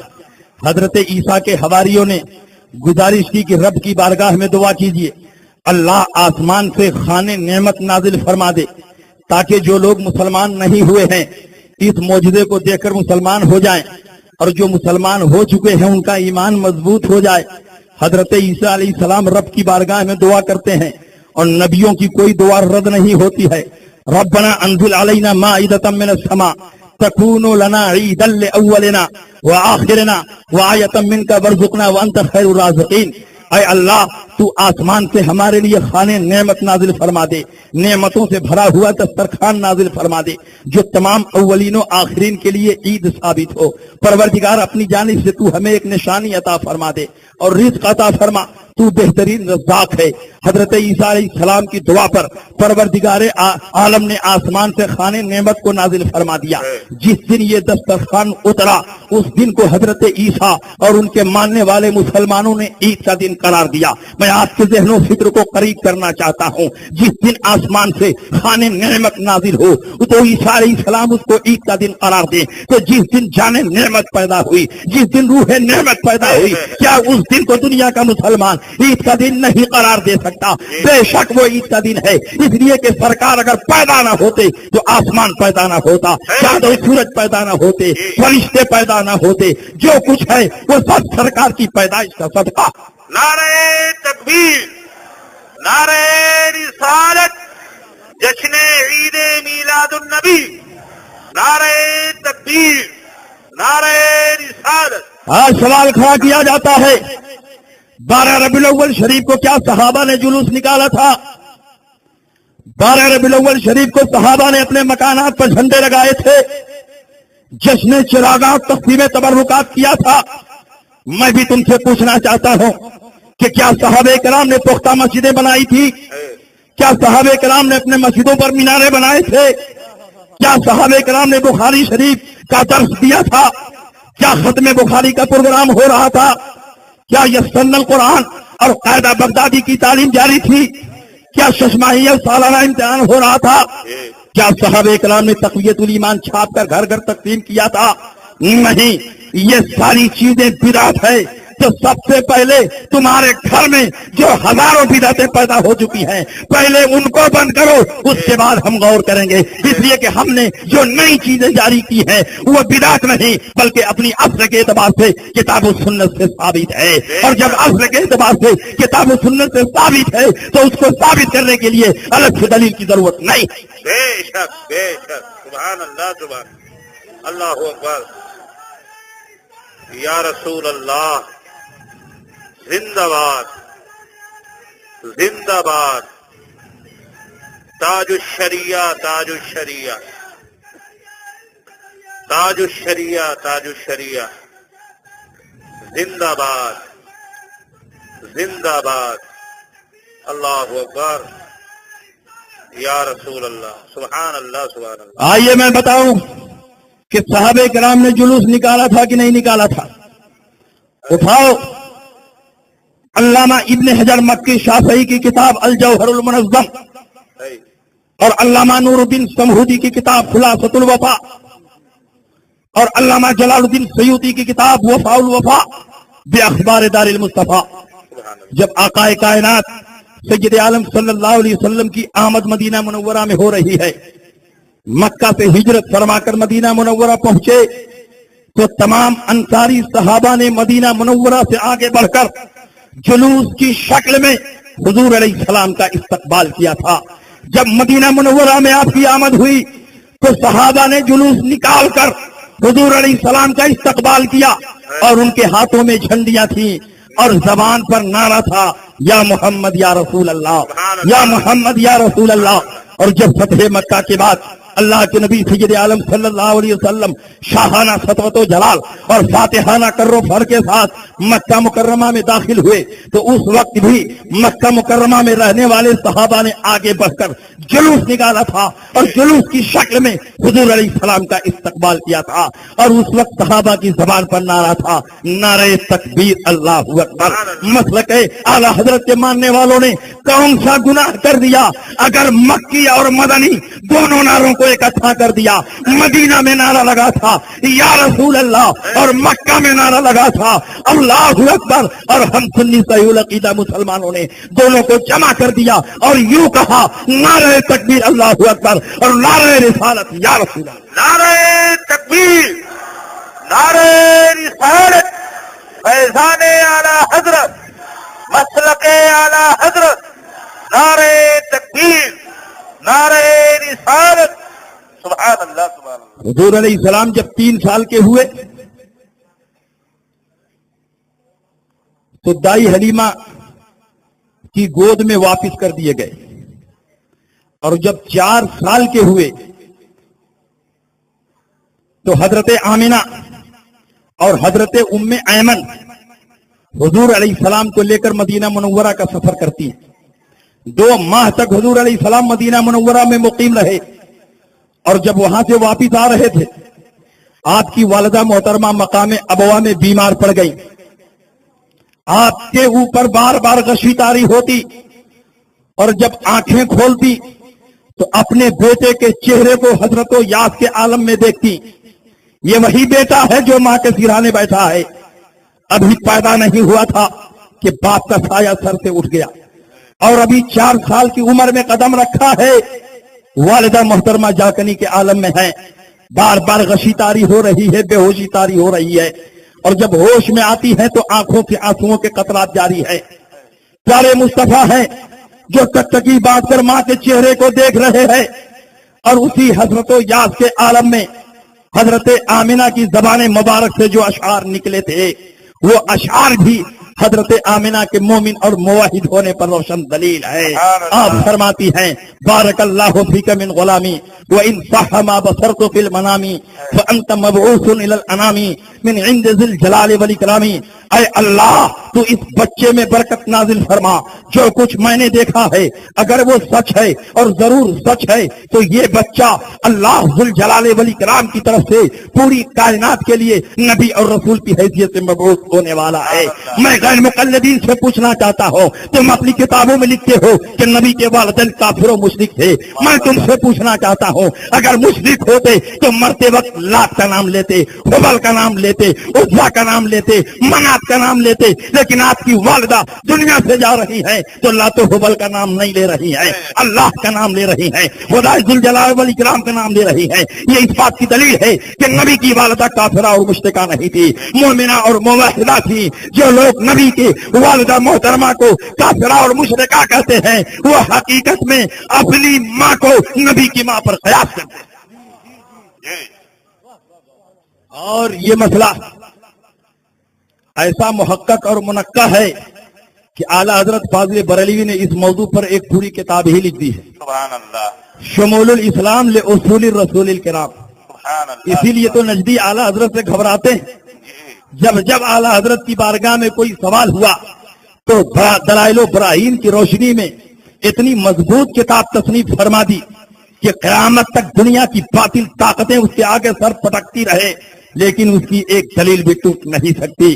اعلیٰ حضرت فاضل بریلوی نے صرف یہی نہیں ثابت فرمایا کہ آپ کے والدین مومن اور موحد تھے، یہ بھی ثابت فرمایا کہ حضرت آدم سے لے کر حضرت عبداللہ تک، حضرت حوا سے لے کر حضرت آمنہ تک جہاں جہاں پیارے مصطفیٰ کا نور رکھا گیا سب کے سب پاک اور صاف تھے، سب کے سب تابع ایمان تابع توحید تھے. اور خود نبی نے فرمایا، کتاب الشفا کی حدیث ہے، لم یزل اللہ ینقلنی من الاسلام الکریمۃ والارحام الطاہرۃ حتی اخرجنی بین ابویہ. اور شرح زرقانی کی حدیث ہے، لم ازل انقل من اسلام الطاہرین الی ارحام الطاہرات. اور مشکات کی حدیث ہے، انما بعثت طاہرا فی طاہرین. ہر زمانے میں پروردگار عالم نے میرے نور کو پاک صلبوں سے پاک رحموں میں منتقل کیا، یہاں تک کہ مجھ کو میرے والدین کے درمیان سے پیدا فرمایا. میں تم سے پوچھنا چاہتا ہوں کہ اگر تم نبی کے والدین کو کافر و مشرک کہو گے تو مشرک ناپاک ہوتا ہے. قرآن فرماتا ہے انما المشرکون نجس، مشرکین نجس اور ناپاک ہے. اور نبی فرماتے ہیں میرا نور ناپاک جگہ رکھا ہی نہیں گیا، جہاں جہاں رکھا گیا سب کے سب پاک اور صاف تھے، طیب و طاہر تھے، کوئی ان میں ناپاک نہیں. سبحان اللہ. نعرہ تکبیر، نعرہ رسالت، والدین مصطفیٰ، نعرہ تکبیر، نعرہ رسالت. آپ اس حیثیت سے بھی غور کرو کہ یہ نبی کے والدین کو کافر و مشرک کہتے ہیں تو مشرک کا ٹھکانہ جہنم ہے کہ نہیں ہے؟ قرآن میں جگہ جگہ ہے اعدت للکافرین. جہنم کن کے لیے ہے؟ کافروں کے لیے. تو میں آپ سے پوچھنا چاہتا ہوں کہ کیا جہنم کی آگ میں اتنی طاقت اور ہمت ہے کہ نبی کے والدین کو جلا سکے؟ نہیں. اس کو بھی مشکات کی ایک حدیث کی روشنی میں سنیے. حضرت انس ابن مالک کے گھر صحابہ کی دعوت ہوتی ہے. صحابہ پہنچے، انس ابن مالک نے اپنا دسترخوان لونڈی کو دیا، جاؤ دسترخوان دھل کر لاؤ. لونڈی دسترخوان لے کر چلی، دسترخوان کا ایک کونا اپنے ہاتھ میں پکڑا اور پورے دسترخوان کو آگ سے دہکتے ہوئے تنور میں ڈال دیا. آقا نے کہا لونڈی میں نے دسترخوان دھلنے کے لیے دیا تھا، تم نے دسترخوان کو آگ کے شعلوں میں ڈال دیا. پانی کا کام دھلنا ہے اور آگ کا کام جلانا ہے. لونڈی نے کہا آقا اتنی بات تو میں بھی جانتی ہوں کہ پانی کا کام دھلنا ہے اور آگ کا کام جلانا ہے، لیکن ایک دن میں نے اپنے ماتھے کی نگاہوں سے دیکھا آقا کائنات نے اسی دسترخوان پر بیٹھ کر کھانا تناول فرمایا تھا اور کھانا کھانے کے بعد اپنی انگلیوں کو اسی دسترخوان میں صاف کیا تھا. میرا عقیدہ بول رہا ہے، میرا ایمان بول رہا ہے، جس چیز پر سرکار کی انگلیاں پڑ جائیں اس پر دنیا کی آگ حرام ہو جاتی ہے. اسی کو جانچنے کے لیے میں نے دسترخوان کو آگ کے دہتے ہوئے شعلوں میں ڈال دیا. خدا کا شکر ہے کہ دسترخوان پر جتنا میل کچیل تھا وہ تو جل گیا, لیکن دسترخوان پر آگ کا کوئی اثر نہ ہوا. مجھے کہہ لینے دیا جائے, جب معمولی دسترخوان پر سرکار کی انگلیاں پڑ جائیں تو اس پر دنیا کی آگ حرام ہو جاتی ہے, تو جس شکم مادر میں نور مصطفیٰ 9 ماہ تک رہا ہو اس کو جہنم کی آگ کیسے جلا سکتی ہے؟ جی سبحان اللہ سبحان اللہ. اس لیے نبی اکرم صلی اللہ علیہ وسلم کے تمام آبا و اجداد مومن اور موحد تھے, صاحب ایمان صاحب توحید. حضور علیہ السلام کی والدہ محترمہ کا 4 سال کی عمر میں انتقال ہو گیا, اور جب حضور علیہ السلام اعلان نبوت کے بعد صحابہ کی ایک فوج لے کر اسی مقام ابوا کے پاس سے گزر رہے تھے تو وہ منظر نگاہوں کے سامنے رقص کرنے لگا. 4 سال کی ننھی عمر ہے, ماں پر بار بار غشی طاری ہو رہی ہے, ٹکٹکی باندھ کر بیٹے کے چہرے کو دیکھ رہی ہیں, آنکھوں سے آنسوؤں کے قطرات جاری ہیں. حضور علیہ السلام مقام ابوا کے پاس سے گزر رہے ہیں اور والدہ محترمہ کے ساتھ جو واقعہ پیش آیا تھا ایک ایک کر کے نگاہوں کے سامنے رقص کرنے لگتا ہے. نبی آخر الزماں کے قدم آگے نہیں بڑھ رہے ہیں, سرکار وہیں پر ٹھہر گئے اور آپ کے دل میں یہ شوق پیدا ہوا کہ ماں کی قبر پر حاضری دی جائے. ایک وہ وقت تھا کہ ماں کا انتقال ہوا تھا, اب یہ وقت ہے کہ صحابہ کی ایک فوج لے کر اسی مقام سے گزر رہے ہیں. وہ کون بیٹا ہوگا جو ماں کی قبر کے پاس سے گزر رہا ہو اور اس کے دل میں خیال پیدا نہ ہو کہ ماں کی قبر پر حاضری دی جائے. نبی کے دل میں شوق پیدا ہوا, ماں کی قبر پر حاضری دی جائے. ادھر شوق پیدا ہوا اور ادھر پروردگار عالم اس شوق کی تکمیل کا انتظام فرما دیا. خدا کی رضا چاہتے ہیں دو عالم, خدا چاہتا ہے رضا محمد. جبریل امین بارگاہ مصطفیٰ میں حاضر ہو گئے, کہا یا رسول اللہ, آپ اپنی والدہ محترمہ کی قبر پر جانا چاہتے ہیں, تشریف لے چلیں, رب کی طرف سے اجازت ہے. جبریل امین کے ساتھ حضور علیہ السلام اپنی والدہ محترمہ کی قبر پر تشریف لے گئے اور وہاں پہنچنے کے بعد جبریل امین سرکار کو چھوڑ کر سدرۃ المنتہا کے لیے روانہ ہو گئے. اللہ کے نبی نے چاہا اپنے دونوں ہاتھوں کو اٹھائیں اور والدہ کے لیے دعا کریں. ابھی ہاتھ اٹھانے کا ارادہ کر ہی رہے تھے کہ سدرۃ المنتہا کے مکی جبریل امین بارگاہ مصطفیٰ میں پھر حاضر ہو گئے. کہا یا رسول اللہ, آپ اپنے دونوں ہاتھوں کو نیچے رکھیں, پروردگار عالم ہاتھ اٹھانے کی اجازت نہیں دیتا. اسی روایت کی بنیاد پر یہ گمراہ ہو گئے اور انہوں نے یہ نتیجہ نکالا کہ نبی کی والدہ کافرہ اور مشرکہ تھی, اس لیے نبی کو ہاتھ اٹھانے سے روک دیا گیا. لیکن علامہ جلال الدین سیوطی نے آج سے 550 سال پہلے اپنی کتاب الخصائص الکبریٰ میں اس سوال کا نہایت محققانہ جواب تحریر فرما دیا ہے. آپ لکھتے ہیں وجہ یہ نہیں کہ نبی کی والدہ کافرہ اور مشرکہ تھی اس لیے نبی کو ہاتھ اٹھانے سے روک دیا گیا, وجہ یہ تھی کہ یہ اسلام کا ابتدائی دور تھا, ہر 4 جانب سرکار کے دشمن پھیلے ہوئے تھے. مکہ کا چپا چپا گوشہ گوشہ نبی کے خون کا پیاسا تھا. اگر نبی اپنی ماں کی قبر کے پاس کھڑے ہو کر ہاتھ اٹھاتے تو مخالفین یہ پروپیگنڈا کرتے نبی کی ماں اس وقت بخشی گئی جب بیٹے نے گڑ گڑا کر خدا سے دعا کی. اگر بیٹے نے دعا نہ کی ہوتی نبی کی ماں کی مغفرت نہ ہوتی, نبی کی ماں کی بخشش نہ ہوتی. پروردگار عالم کو یہ گوارا نہ ہوا کوئی دریدہ ذہن اور گستاخ نبی کی شان میں گستاخی کرے, اس لیے پروردگار عالم نے فرمایا اے نبی آپ کو ہاتھ اٹھانے کی کیا ضرورت ہے, آپ کی ماں تو بخشی بخشائی ہیں اور صرف آپ کی ماں نہیں, آپ کا نور جن جن پیشانیوں سے ہوتا ہوا آمینہ تک پہنچا ہے یہ سب کے سب بخشے بخشائے. سبحان اللہ سبحان اللہ سبحان اللہ سبحان اللہ. اب آپ غور کرو, اللہ کے نبی نے اپنی والدہ محترمہ کی قبر پر حاضری دی کہ نہیں دی؟ جب نبی نے قبر پر حاضری دے دی تو قبروں پر جانا شرک اور بدعت کیسے ہو گئے؟ اللہ کے نبی سید عالم صلی اللہ علیہ وسلم اپنی والدہ محترمہ کی قبر پر تشریف لے جا رہے ہیں اور صحیح ستہ کی حدیث بتاتی ہے وکان النبی صلی اللہ علیہ وسلم یاتی قبور الشہداء بأحد علی راس کل سنہ, ہر سال کے اخیر میں حضور علیہ السلام شہداء احد کی قبروں پر تشریف لے جاتے تھے. تو جب سرکار نے قبروں پر حاضری دے دی تو قبروں پر جانا شرک اور بدعت نہیں ہے بلکہ نبی کی سنت ہے, اور اس سنت کو باقی رکھنے کے لیے حضرت عائشہ صدیقہ نے اپنی زندگی میں حضور علیہ السلام, صدیق اکبر, عمر ابن خطاب کی قبر پر بار بار حاضری دی ہے. آپ تاریخی کتابوں کو اٹھا کر دیکھ لیجئے, حضرت عائشہ صدیقہ رضی اللہ تعالی عنہا ان تینوں قبروں پر حاضری دے رہی ہیں۔ جب حضور علیہ السلام کا وصال ہو گیا اور حجرہ عائشہ میں آپ کو دفن کیا گیا تو حضرت عائشہ پوری پابندی سے حضور کی قبر پر حاضری دے رہی ہیں۔ حضور علیہ السلام کے بعد صدیق اکبر خلیفہ ہوئے، انہوں نے 2 سال تک امور خلافت کو انجام دیا، اور جب آپ بھی دنیا سے رخصت ہوئے، سرکار کے پہلو میں دفن کیا گیا تو حضرت عائشہ دونوں قبروں پر حاضری دیتی، پہلے حضور کی قبر پر، اس کے بعد صدیق اکبر کی قبر پر۔ صدیق اکبر کے بعد عمر ابن خطاب خلیفہ ہوئے اور تقریباً 8-10 سال تک شاہانہ سطوت و جلال اور فاتحانہ کرو فر کے ساتھ امور خلافت کو انجام دیا، اور جب آپ بھی دنیا سے رخصت ہوئے، سرکار کے پہلو میں دفن کیا گیا تو اب حضرت عائشہ تینوں قبروں پر حاضری دیتی، پہلے حضور کی قبر پر، اس کے بعد صدیق اکبر کی قبر پر، اس کے بعد عمر ابن خطاب کی قبر پر۔ لیکن جب سے عمر کی قبر بنی ہے، حضرت عائشہ آتی ہیں، چہرے پر نقاب ڈال کے آتی ہیں، پورے جسم کو چادر سے چھپا کر آتی ہیں۔ صحابہ نے پوچھا ام المومنین اس کی وجہ کیا ہے؟ پہلے حضور کی قبر بنی، آپ آتی رہیں، آپ کے چہرے پر نقاب نہیں آیا۔ اس کے بعد صدیق اکبر کی قبر بنی، آپ آتی رہیں، آپ کے چہرے پر نقاب نہیں آیا۔ لیکن جب سے عمر ابن خطاب کی قبر بنی ہے، اب آپ آتی ہیں، آپ کے چہرے پر نقاب کیوں ہوتا ہے؟ پورے جسم کو چادر سے چھپا کر کیوں آتی ہیں؟ حضرت عائشہ کا جواب سنو اور مسلک اعلیٰ حضرت کی حقانیت کو اپنے ماسک نگاہوں سے دیکھو۔ حضرت عائشہ فرماتی ہے سب سے پہلے حضور کی قبر بنی، حضور میرے شوہر ہے، اپنے شوہر سے کوئی پردہ نہیں ہوتا۔ اس کے بعد صدیق اکبر کی قبر بنی، صدیق اکبر میرے باپ ہیں اور اپنے باپ سے بھی کوئی پردہ نہیں ہوتا۔ لیکن جب سے عمر ابن خطاب کی قبر بنی ہے، میں آتی ہوں تو عمر جیسے غیر محرم سے شرم کرتی ہوں۔ نعرہ رسالت، مسلک اعلیٰ حضرت، نعرہ تکبیر۔ حضرت عائشہ فرماتی ہے کہ جب سے عمر کی قبر بنی ہے، اب میں آتی ہوں تو چہرے پر نقاب ڈال کے آتی ہوں۔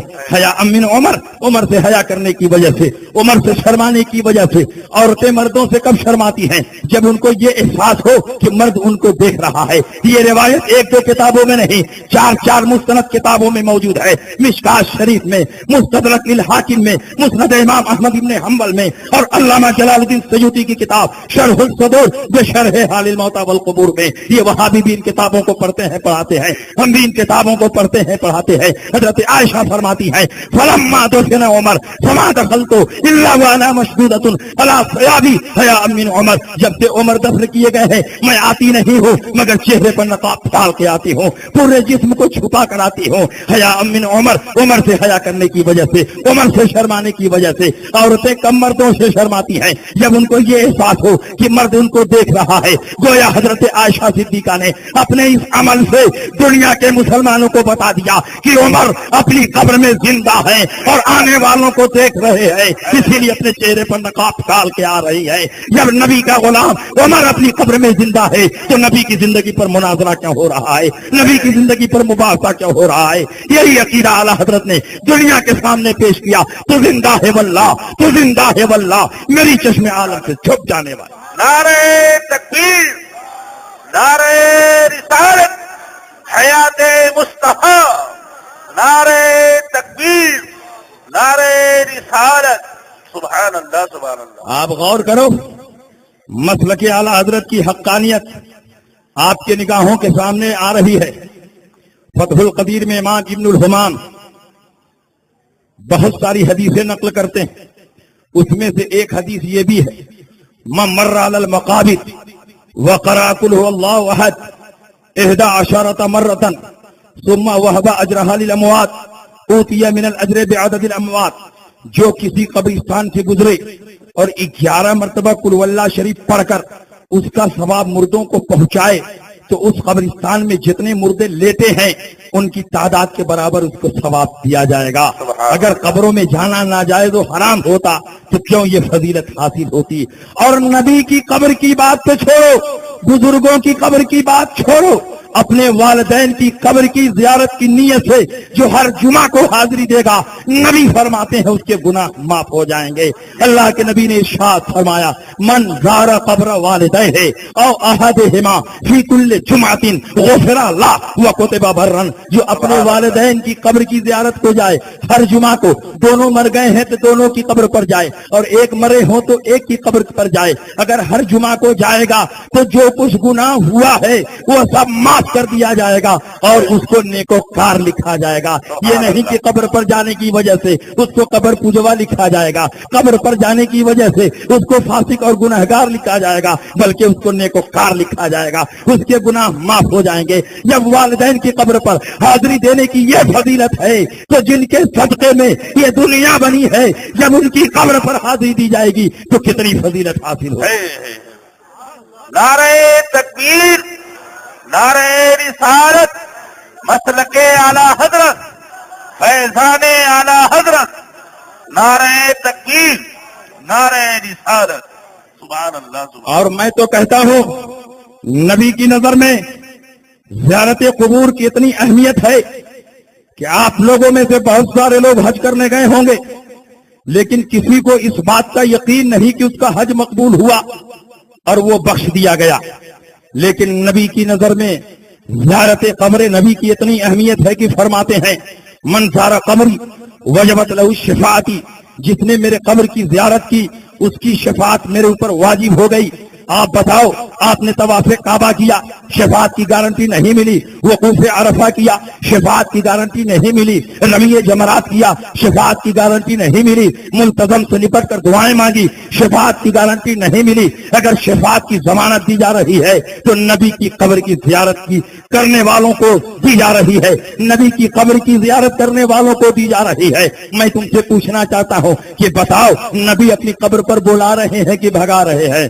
بلا رہے ہیں، شفاعت کی لالچ دے کر بلا رہے ہیں۔ جیسے ایک چھوٹا بچہ اپنے باپ سے بھاگتا ہے تو باپ کہتا ہے بیٹے قریب آ جاؤ، میں تم کو چاکلیٹ دوں گا، میں تم کو بسکٹ دوں گا، میں تم کو پیسہ دوں گا، تو وہ بچہ چاکلیٹ کی لالچ میں، بسکٹ کی لالچ میں، پیسے کی لالچ میں ڈگمگاتے قدموں سے آگے بڑھتا ہے اور باپ اس کو اپنے کلیجے سے لگا لیتا ہے۔ یہی منظر تو یہاں بھی ہے۔ نبی فرمانا چاہتے ہیں اگر تم ویسے نہیں آنا چاہتے تو اس لالچ میں آ جاؤ کہ کل میدان محشر میں جب نفسی نفسی کا عالم ہوگا، کوئی کسی کا پرسان حال نہ ہوگا، تو جس نے دنیا میں میری قبر کی زیارت کی ہے میں اس کی شفاعت کروں گا اور اس کو جنت میں داخل کروں گا۔ سبحان اللہ سبحان۔ تو نبی تو قبر پر بلا رہے ہیں اور یہ وہابی قبروں سے بھگا رہے ہیں۔ قبروں پر بلانے والی کئی درجن حدیثیں ہیں، لیکن قبروں سے بھگانے کی کوئی حدیث ہے؟ بار بار کے مطالبے کے باوجود بھی آج تک کوئی حدیث پیش نہ کر سکے۔ اور ایک صاحب نے بڑی ہمت کی تو کہا ہاں حدیث ہے۔ میں نے کہا دیر مت کیجئے، اس حدیث کو پڑھ دیجئے۔ انہوں نے وہ حدیث پڑھ کر سنائی۔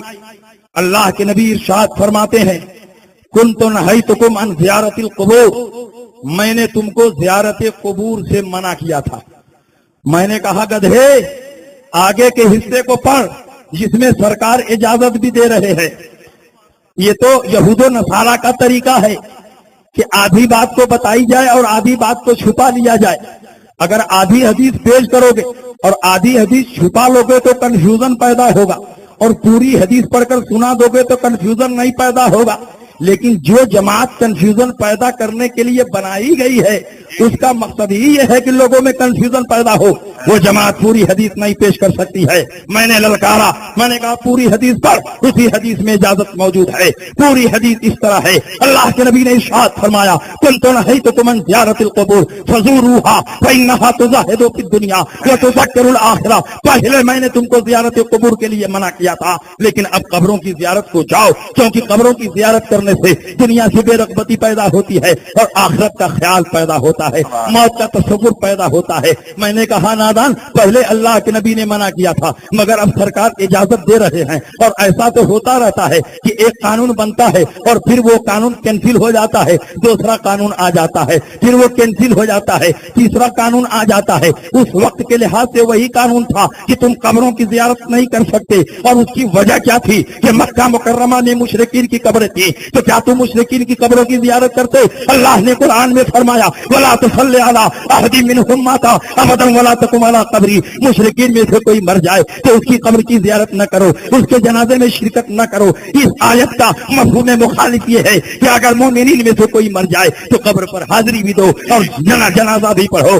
اللہ کے نبی نے مشرکین کی قبروں پر جانے سے منع کیا تھا، تو کیوں کوئی مسلمان مشرکین کی قبروں پر جائے گا؟ اللہ کے نبی نے اس وقت منع کیا تھا، لیکن جب صحابہ کی قبریں بننے لگی، جنگ بدر ہوئی، جنگ احد ہوئی، جنگ خندق ہوئی اور اس کے علاوہ جنگیں ہوئی اور صحابہ شہید ہونے لگے، قطار در قطار ان کی قبریں بننے لگی، تو اللہ کے نبی نے اب پرانے آرڈر کو کینسل کر دیا اور نیا آرڈر جاری فرمایا۔ اسی کو اللہ کے نبی فرماتے ہیں کنت نہیتکم عن زیارت القبور، پہلے میں نے تم کو زیارت قبور سے منع کیا تھا، فزوروہا، اب قبروں کی زیارت کو جاؤ، کیونکہ دنیا کی بے رغبتی پیدا ہوتی ہے اور آخرت کا خیال پیدا ہوتا ہے۔ سبحان اللہ سبحان اللہ، اللہ یا رسول اللہ، زندہ باد زندہ باد زندہ باد، اللہ اکبر، یا رسول اللہ۔ آدھی حدیث جب بھی پیش کی جائے گی کنفیوژن پیدا ہوگا، اور میں تو کہتا ہوں حدیث ہی کی کیا تخصیص ہے؟ اگر قرآن کی پوری آیت نہ پڑھو، آدھی آیت پڑھو تو یہاں بھی کنفیوژن پیدا ہو سکتا ہے۔ جی مثال کے طور پر قرآن میں ہے لا تقربوا الصلاۃ، نماز کے قریب نہ جاؤ، تو اگر کوئی مولوی تقریر کرتے ہوئے بس اتنا ہی حصہ پڑھے لا تقربوا الصلاۃ، نماز کے قریب نہ جاؤ، تو لوگ کہیں گے یہ کیسا مولوی آ گیا ہے جو نماز سے روک رہا ہے؟ قرآن نے نماز کا حکم دیا، صحابہ نے نماز کا حکم دیا، تابعین نے نماز کا حکم دیا، اور یہ مولوی کہتا ہے نماز کے قریب نہ جاؤ۔ میں کہتا ہوں یہ کنفیوژن کیوں پیدا ہوا؟ اس لیے کہ آدھے حصے کو پیش کیا گیا اور آدھے حصے کو چھپا لیا گیا۔ اگر پوری آیت پڑھی جائے گی تو کنفیوژن ختم ہو جائے گا۔ لا تقربوا الصلاۃ وانتم سکارا، شراب کے نشے میں رہو تو نماز کے قریب نہ جاؤ۔ کیا منہ میں نجاست لے کر اللہ کو یاد کرو گے؟ کیا ناپاکی کی حالت میں نماز پڑھو گے؟ جب شراب کے نشے میں رہو تو نماز کے قریب بھی نہ جاؤ، لیکن نشے سے باہر ہو جاؤ، نہا دھو کر پاک اور صاف ہو جاؤ تو اب اللہ کی عبادت کرو، اب نماز پڑھو۔ جب پوری آیت پیش کی جائے گی تو کنفیوژن پیدا نہیں ہوگا، اور آدھی آیت پیش کی جائے گی تو کنفیوژن پیدا ہوگا۔ لیکن یہ جماعت کنفیوژن پیدا کرنے ہی کے لیے بنی ہے، اسی لیے یہ جماعت کبھی ایک آیت کو پکڑتی ہے، دوسری آیت کو چھوڑ دیتی ہے، کبھی ایک حدیث کو پکڑتی ہے، دوسری حدیث کو چھوڑ دیتی ہے۔ اس جماعت نے یہ نتیجہ نکالا کہ ہم کسی امام کی پیروی نہیں کریں گے، کسی امام کی تقلید نہیں کریں گے، ہم ڈائریکٹ کتاب و سنت سے مسئلہ نکالیں گے۔ اور جب مسئلہ نکالنے کے لیے بیٹھے تو یہ مسئلہ نکالا کہ سور کا گوشت حرام ہے مگر سور کی چربی حرام نہیں ہے۔ اور جب مطالبہ ہوا تو قرآن کریم کی آیت کریمہ پڑھ کر سنا دی۔ اللہ فرماتا ہے حرمت علیکم المیتۃ والدم ولحم الخنزیر، تمہارے اوپر مردار حرام کیا گیا، تمہارے اوپر خون حرام کیا گیا، تمہارے اوپر سور کا گوشت حرام کیا گیا۔ اللہ نے اس آیت میں سور کے گوشت کو حرام کیا ہے، چربی کو کہاں حرام کیا ہے؟ اس لیے سور کا گوشت حرام رہے گا اور چربی حلال رہے گا۔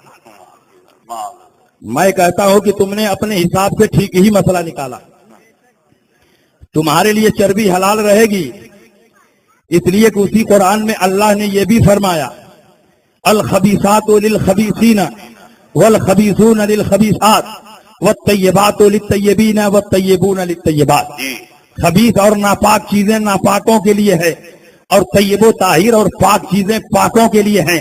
ہم طیب و طاہر ہے، پاک ہے، تو ہمارے لیے شب برات کا حلوہ ہے اور 11ویں کا کھچڑا ہے، اور تم نجس اور ناپاک ہو تو تمہارے لیے سور کی چربی ہے۔ ایک آیت کو سمجھنے کے لیے دوسری آیت کو سہارا بنانا پڑے گا، ایک حدیث کو سمجھنے کے لیے دوسری حدیث کو وسیلہ بنانا پڑے گا۔ ایک حدیث کو پکڑو اور دوسری حدیث کو چھوڑ دو، صحیح معنوں میں حدیث پر عمل نہیں ہو سکتا۔ ایک آیت کو پکڑو اور اسی مسئلے سے متعلق دوسری آیت کو چھوڑ دو، صحیح معنوں میں تم آیت کے مفہوم کو نہیں سمجھ پاؤ گے۔ اسی لیے ہمارے فقہا نے تمام آیتوں اور حدیثوں کو جمع کر کے مسائل کا استنباط اور استخراج کیا ہے۔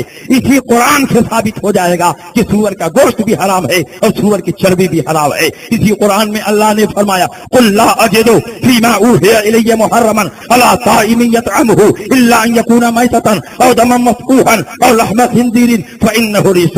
اے نبی اعلان فرما دو کہ جو کچھ مجھ پر وحی نازل حاصل ہوئی ہے. میں کھانے والوں پر کسی چیز کو حرام نہیں پاتا مگر یہ کہ وہ مردار ہو یا بہتا خون ہو یا سور کا گوشت ہو.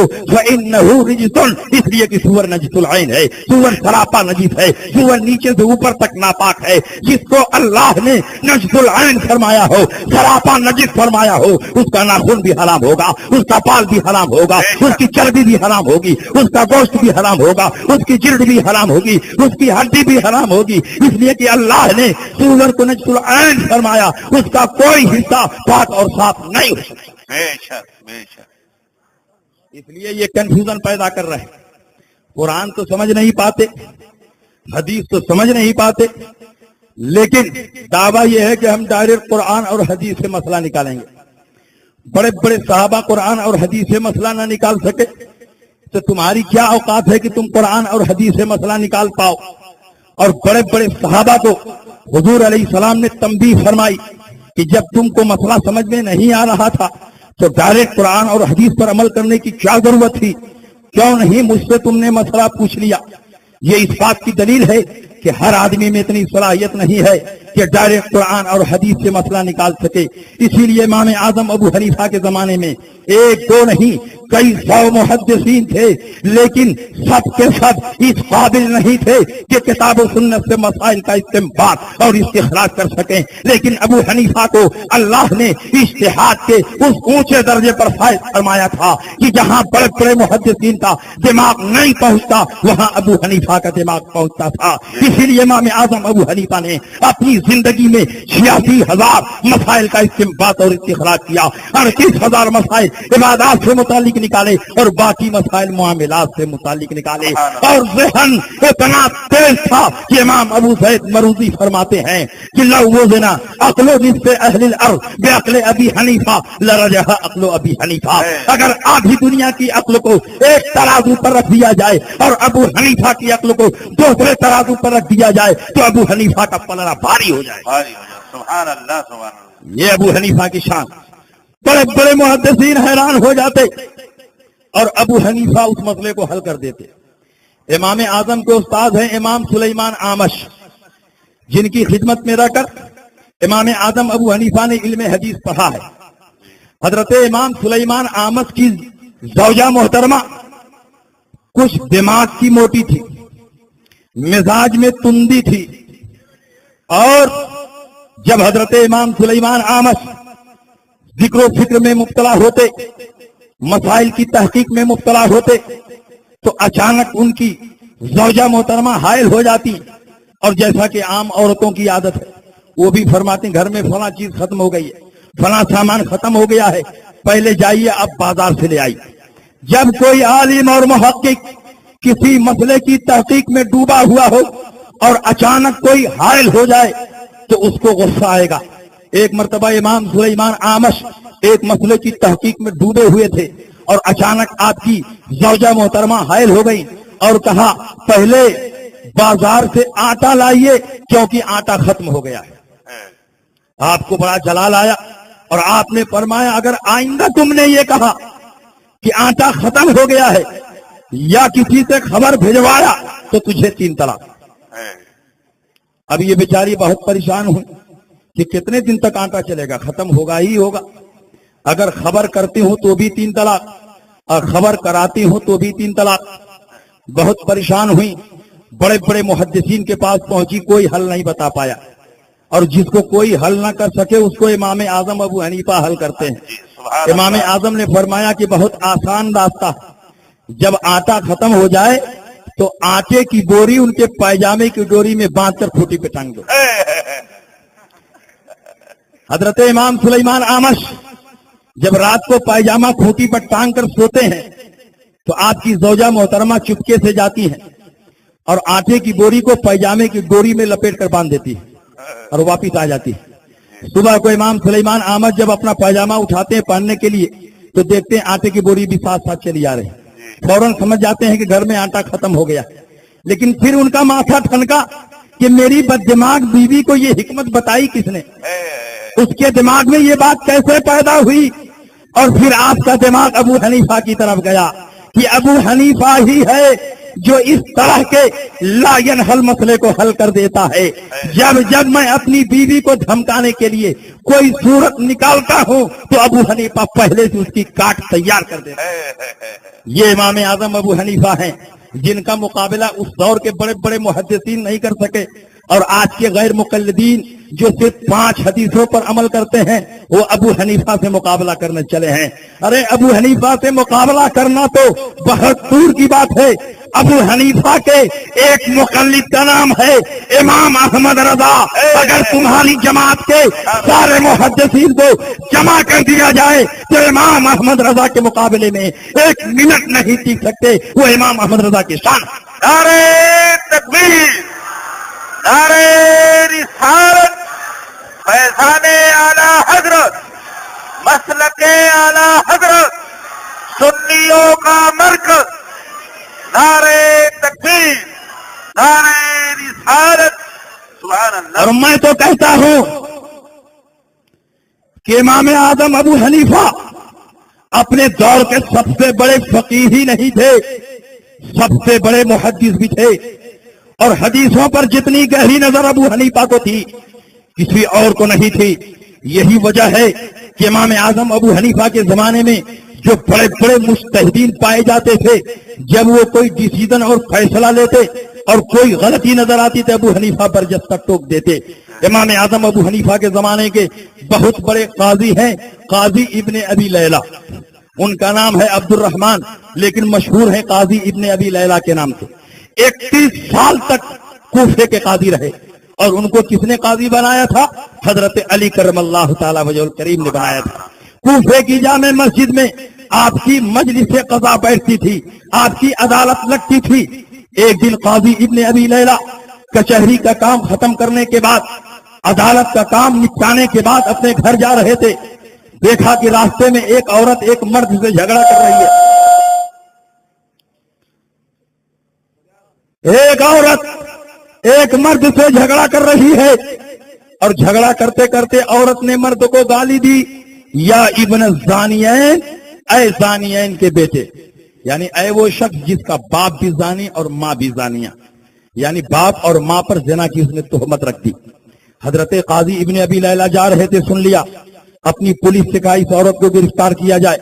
عورت گرفتار کی گئی، کوفے کی جامع مسجد میں آپ آئے اور آپ نے فیصلہ سنایا کہ چونکہ اس نے باپ کو بھی زانی کہا اور ماں کو بھی زانیہ کہا، اور جب کسی پر زنا کی جھوٹی تہمت لگائی جائے تو حد قذف کے 80 کوڑے مارے جاتے ہیں، اس لیے اس پر 2 حد قذف جاری کی جائے اور اس کو مسجد میں کھڑا کرا کے 160 کوڑے مارے جائیں۔ قاضی ابن ابی لیلہ نے فیصلہ کر دیا اور اس عورت کو کھڑا کرا کے 160 کوڑے مارے گئے۔ جب ابو حنیفہ کو خبر لگی تو برجستہ امام اعظم ابو حنیفہ نے فرمایا قاضی ابن ابی لیلہ نے اس فیصلے میں 6 غلطیاں کی ہیں، اس فیصلے میں 6 غلطیاں کی ہیں۔ پہلی غلطی یہ ہے کہ عدالت کا ٹائم ختم ہو گیا تھا، اس کے بعد قاضی ابن ابی لیلہ نے فیصلہ سنایا۔ جب کورٹ اور کچہری کا جج اپنے گھر جا رہا ہو تو اس وقت وہ جج نہیں ہوتا، اس وقت اس کو فیصلہ کرنے کا ادھیکار نہیں ہے۔ عدالت کا ٹائم ختم ہونے کے بعد انہوں نے فیصلہ سنایا، یہ ان کی پہلی غلطی ہے۔ اور دوسری غلطی یہ ہے کہ انہوں نے مسجد میں حد لگوائی، مسجد نماز پڑھنے کی جگہ ہے، مجرمین کو سزا دینے کی جگہ نہیں ہے، یہ دوسری غلطی ہے۔ اور تیسری غلطی یہ ہے کہ انہوں نے اس عورت کو کھڑا کروا کے حد لگوائی، جبکہ شریعت کا قانون یہ ہے کہ جب عورت پر حد لگائی جائے تو بٹھا کر حد لگائی جائے، جب کوڑے پڑیں گے اس کا کپڑا پھٹے گا تو اس کی بے ستری ہوگی، اس لیے عورت کے معاملے میں یہ حکم ہے کہ اس کو بٹھا کر کے حد لگائی جائے۔ یہ ان کی تیسری غلطی ہے۔ اور چوتھی غلطی یہ ہے کہ انہوں نے 2 حد کا فیصلہ جاری کیا، حالانکہ یہاں 2 حد واجب نہیں ہے، ایک ہی حد واجب ہے، کیونکہ گالی کا لفظ ایک ہے، یا ابن الزانیین، جب لفظ ایک ہے تو ایک ہی حد یہاں پر واجب تھی، انہوں نے 2 حد کو واجب کر دیا۔ یہ چوتھی غلطی ہے۔ اور 5ویں غلطی یہ ہے کہ اگر کسی پر 2 حد واجب بھی ہو تو ایک ساتھ دونوں حدیں جاری نہیں کی جائیں گی، پہلے ایک حد جاری کی جائے گی اور اس کے بعد اس کو موقع دیا جائے گا، جب وہ تندرست ہو جائے، صحت مند ہو جائے، تب اس کے بعد دوسری حد جاری کی جائے گی۔ اور ان کی 6تھی اور آخری غلطی یہ ہے کہ جس کو گالی دی گئی اس نے FIR نہیں کیا، اس نے مقدمہ نہیں کیا، اس نے انصاف کا مطالبہ نہیں کیا، اور حد قذف میں یہ شرط ہے کہ جس کو گالی دی گئی ہو وہ قاضی کے یہاں پہلے مقدمہ دائر کرے. یہاں مقدمہ دائر نہیں کیا گیا. قاضی ابن ابی لیلہ راستے میں سن رہے تھے اور سننے کے بعد انہوں نے کہا کہ پولیس کے ذریعے اس کو گرفتار کروا لیا جائے اور فیصلہ صادر فرما دیا. جب قاضی ابن ابی لیلہ کو اطلاع ملی کہ ابو حنیفہ نے میرے فیصلے میں 6 غلطیاں ظاہر کی ہے تو ان کو بڑا دکھ ہوا، بڑی تکلیف ہوئی، بہت ناراض ہوئے اور کوفے کے حاکم کے پاس گئے اور کہا آپ پابندی لگا دیجئے کہ ابو حنیفہ فتویٰ نہ دیں، کیونکہ ابو حنیفہ ہم لوگوں کو ٹوکتے ہیں تو شاہی وقار مجروح ہوتا ہے، میں شاہی قاضی ہوں. ابو حنیفہ پر پابندی لگ گئی. آج سے تم فتویٰ نہیں دے سکتے. امام اعظم ابو حنیفہ ہیں کہ اس قانون کا پالن کر رہے ہیں، اپنے امیر کی اطاعت کر رہے ہیں، گھر کی 4 دیواری میں ہیں، اور آپ کی بیٹی نے آپ سے مسئلہ پوچھا، ابا جان آج میں روزے سے ہوں، میرے دانت سے خون نکلا اور تھوک کے ساتھ مل کر کے وہ خون نیچے اتر گیا تو میرا روزہ رہا کہ فاسد ہو گیا. گھر کی 4 دیواری میں ہے. پوچھنے والی آپ کی بیٹی ہے. اگر جواب دے دیتے تو حاکم اور امیر کو خبر نہیں ہوتی. لیکن ابو حنیفہ کا تقویٰ دیکھو، آپ کی دیانت دیکھو اور آپ کی امانت دیکھو. آپ فرماتے ہیں بیٹی حکومت کی طرف سے مجھ پر پابندی ہے، میں فتویٰ نہیں دے سکتا، اس لیے گھر کی 4 دیواری میں بھی اپنے امیر کی نافرمانی نہیں کر سکتا. تم اپنے بھائی حماد سے مسئلہ پوچھ لو. ابن خلقان نے لکھا ہے خدا کی قسم امام اعظم ابو حنیفہ نے دیانت و تقویٰ کا جو مظاہرہ فرمایا ہے صبح قیامت تک کتابوں میں اس کی نظیر اور مثال نہیں ملے گی. نعرہ تکبیر، نعرہ رسالت، مذہب امام اعظم، مسلک اعلی حضرت، نعرہ تکبیر، نعرہ رسالت. اور غیر مقلدین کہتے ہیں ابو حنیفہ کو حدیث نہیں آتی تھی. اتنی حدیث آتی تھی کہ بڑے بڑے محدثین کی بولتی بند کر دیتے تھے. جب امام اوزاعی سے امام اعظم ابو حنیفہ کی ملاقات ہوئی، عبداللہ ابن مبارک نے تعارف کروایا کہ یہ فقیہ عراق ابو حنیفہ ہے. تو امام اوزاعی نے فرمایا یا اہل العراق ما لکم لا ترفعون ایدیکم عند الرکوع والرفع منہ. اے اہل عراق کیا بات ہے کہ جب تم رکوع میں جاتے ہو اور رکوع سے اٹھتے ہو تو رفع یدین نہیں کرتے ہو. امام اعظم نے فرمایا اس سلسلے میں کوئی صحیح اور مضبوط روایت مجھ کو نہیں پہنچی. امام اوزاعی نے کہا کیسے نہیں پہنچی؟ روایت موجود ہے اور برجستہ سند کے ساتھ انہوں نے حدیث پیش کی. حدثنی زہری عن سالم عن عبداللہ ابن عمر ان النبی صلی اللہ علیہ وسلم کان یرفع یدیہ عند کل رکوع والرفع منہ.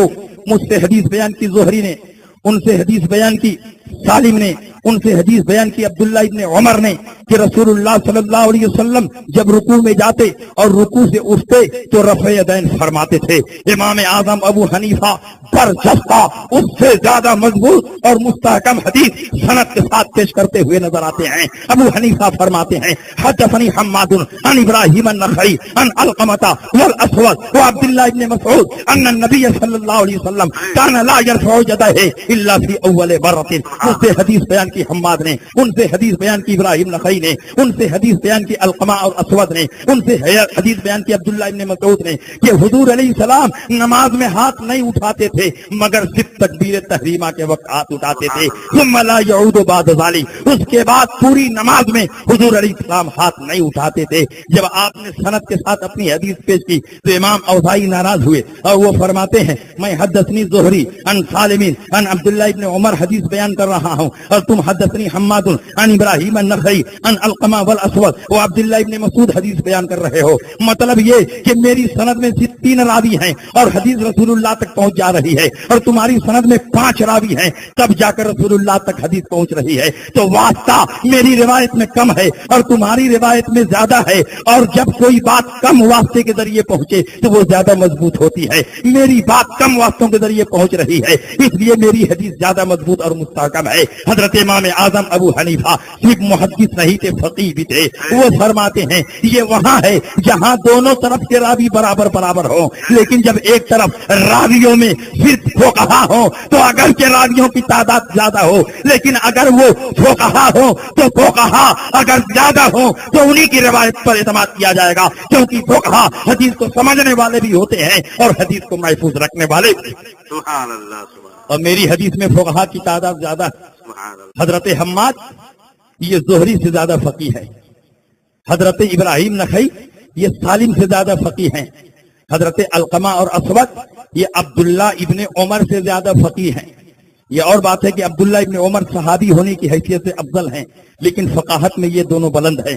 اور عبداللہ ابن مسعود تو وہ فقیہ ہے کہ صحابہ میں ان کا کوئی جواب نہیں. نبی اکرم نے ان کے بارے میں فرمایا تھا رضیت لامتی ما رضی لها ابن ام عبد وسخطت لامتی ما سخط لها ابن ام عبد، یعنی ابن مسعود میں اپنی امت کے لیے وہی پسند کرتا ہوں جو عبداللہ ابن مسعود میری امت کے لیے پسند کرتے ہیں. میں اپنی امت کے لیے اس چیز کو ناپسند کرتا ہوں جو عبداللہ ابن مسعود میری امت کے لیے ناپسند کرتے ہیں. عبداللہ ابن مسعود نے سینے پر ہاتھ باندھنے کو پسند نہیں کیا. عبداللہ ابن مسعود نے امام کے پیچھے سورہ فاتحہ پڑھنے کو پسند نہیں کیا. عبداللہ ابن مسعود نے ٹانگ پھیلا کر کھڑا ہونا پسند نہیں کیا. عبداللہ ابن مسعود نے زور سے آمین کہنا پسند نہیں کیا. یہ اس بات کی دلیل ہے کہ امام اعظم ابو حنیفہ نے حضرت عبداللہ ابن مسعود کی جس روایت پر اعتماد کیا ہے وہ عبداللہ ابن مسعود کی پسند ہے، اور ان کی پسند رسول اللہ کی پسند ہے، اور رسول اللہ کی پسند یہی اللہ کی پسند. سبحان اللہ. نعرہ تکبیر، نعرہ رسالت، مسلک اعلی حضرت، فیضان اعلی حضرت، مدرسہ رضویہ عید الاسلام. نعرہ تکبیر، نعرہ رسالت. حضرت امام اعظم ابو حنیفہ اتنے ذہین و فطین تھے کہ بڑے بڑے لوگوں کا دماغ جہاں نہیں پہنچتا ان کا پہنچتا. اور میں تو کہتا ہوں کہ دور اخیر کے فقہا میں امام احمد رضا امام اعظم ابو حنیفہ کا مظہر کامل بن کر اس دنیا میں تشریف لائے تھے.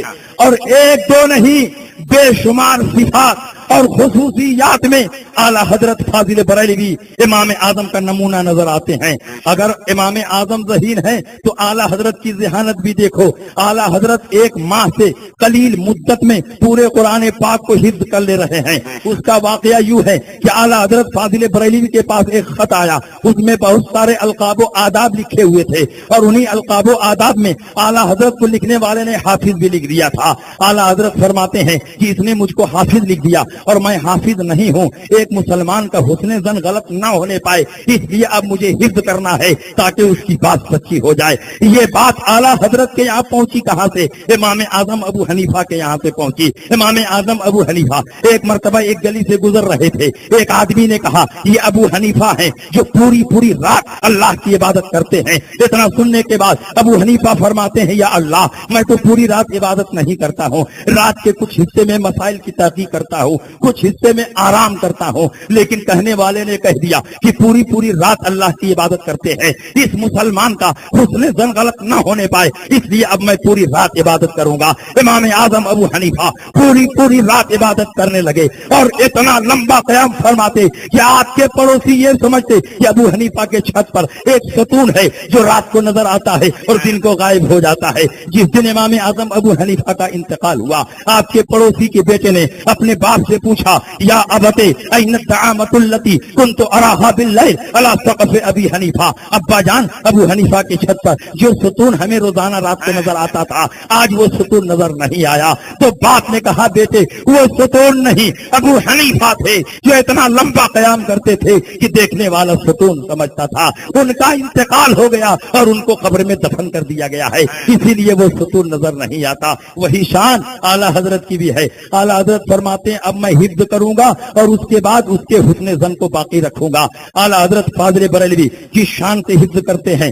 علامہ حشمت علی خان لکھتے ہیں کہ اعلیٰ حضرت فاضل بریلوی 29 شعبان کی حفظ کرنا شروع کرتے ہیں اور 27 رمضان کو ایک مہینے سے کم مدت میں پورے قرآن مجید کی تکمیل کر لیتے ہیں. اور وہ بھی اس شان سے کہ دن بھر قرآن کو رٹتے نہیں ہیں، دن بھر فتویٰ نویسی اور کتابوں کی تصنیف میں مصروف ہوتے ہیں. اور جب عشاء کا وقت ہوتا تھا اور عشاء کے وقت کے لیے اعلیٰ حضرت وضو فرماتے تھے تو اس کے بعد کوئی صاحب ایک پارا یا سوا پارا اعلیٰ حضرت کو سناتے. اعلیٰ حضرت صرف سن لیتے اور مصلی پر کھڑے ہو کر تراویح میں پڑھا دیتے. تو اعلیٰ حضرت فاضل بریلوی کا یہ سلسلہ 29 شعبان سے شروع ہوا اور 27 شعبان کو اعلیٰ حضرت فاضل بریلوی نے پورے قرآن کی تکمیل کر دی. جو ذہانت و فطانت اعلیٰ حضرت فاضل بریلوی کو ملی تھی، خدا کی قسم اعلیٰ حضرت کے زمانے میں تو کیا، اعلیٰ حضرت حضرت سے پہلے دو صدیوں میں بھی اس کی نظیر اور مثال نہیں ملتی. اسی لیے علماء محتاطین نے کہا ہے علامہ جلال الدین سیوطی کے بعد پوری دنیا میں اعلیٰ حضرت سے ٹکر کا کوئی محقق اور مجدد پیدا نہیں ہوا. 10ویں صدی ہجری کے مجدد ہیں علامہ جلال الدین سیوطی، جنہوں نے 100 سے زیادہ موضوعات پر 1000 سے زیادہ کتابیں لکھی ہیں. اور ان کے بعد صرف اور صرف احمد رضا ہیں جنہوں نے 100 سے زیادہ علوم و فنون پر مشتمل 1000 سے زیادہ کتابیں تصنیف فرمائی ہیں. ان کے سوا دنیا میں کوئی نظیر اور مثال نہیں ملتی. سبحان اللہ، سبحان اللہ، اللہ اکبر، یا رسول اللہ.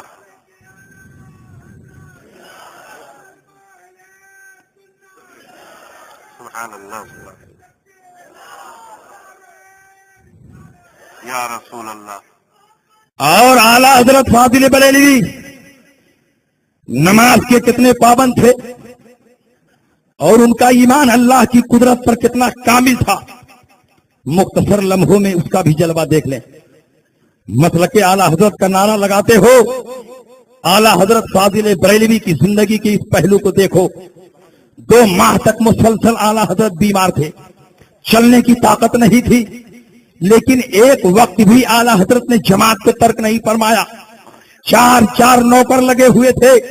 اعلیٰ حضرت کو کرسی پر بٹھا کر مسجد لے جایا جاتا رہا اور مسجد کی سیڑھی پر کرسی رکھ دی جاتی تھی اور وہاں سے اعلیٰ حضرت پیدل جاتے اور جماعت کے ساتھ نماز ادا کرتے تھے. ایک وقت بھی اعلیٰ حضرت کی نماز جماعت سے چھوٹی نہیں ہے. جب اعلیٰ حضرت نے نماز پڑھی ہے جماعت کے ساتھ پڑھی ہے. اور اللہ کی قدرت پر ایمان کامل کا جلوہ دیکھو.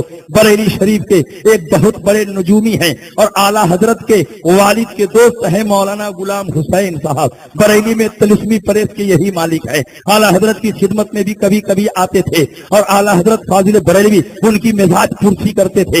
ایک مرتبہ حاضر ہوئے، اعلیٰ حضرت نے ان سے پوچھا کہ بتائیے آپ کا مزاج کیسا ہے؟ انہوں نے کہا الحمدللہ سب ٹھیک ہے. اعلیٰ حضرت نے پوچھا کہ بتائیے بارش کا مزاج کیسا ہے؟ تو انہوں نے ستاروں کی چال کو دیکھا، ستاروں کی وضع کو دیکھا اور کاغذ پر ایک ذائچہ اور نقشہ بنایا اور اعلیٰ حضرت کے سامنے پیش کرتے ہوئے کہا کہ اس مہینے میں بارش نہیں ہوگی، آئندہ مہینے میں بارش ہوگی.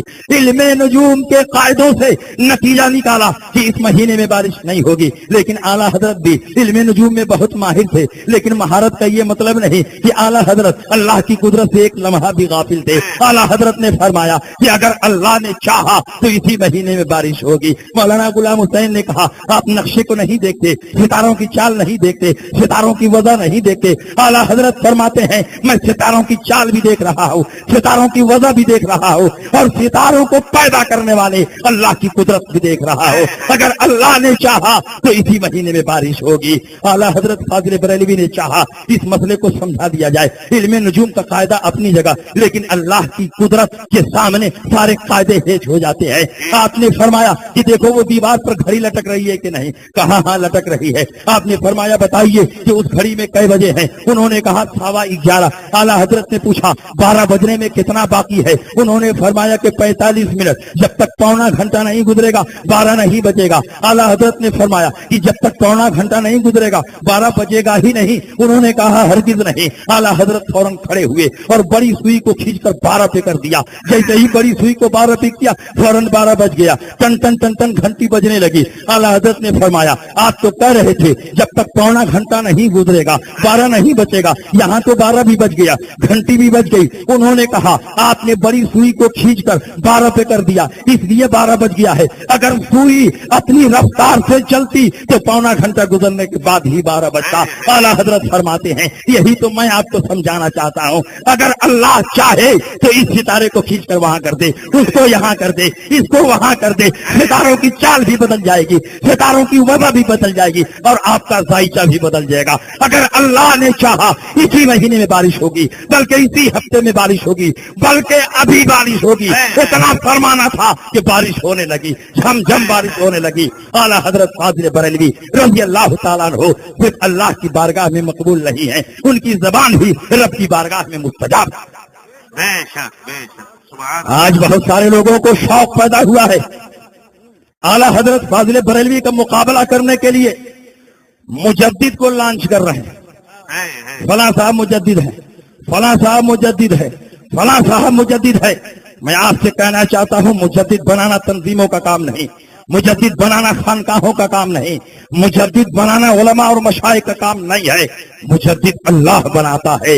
اللہ جس بندے میں اتنی خوبیاں دیکھتا ہے یا اس میں پیدا فرما دیتا ہے جو تجدیدی کام کو کر سکے، اللہ رب العزت اس کو مجدد بناتا ہے۔ مجدد ہم اور آپ نہیں بنا سکتے۔ ان اللہ یبعث لهذه الامه على راس كل سنه من يجدد لها دینها۔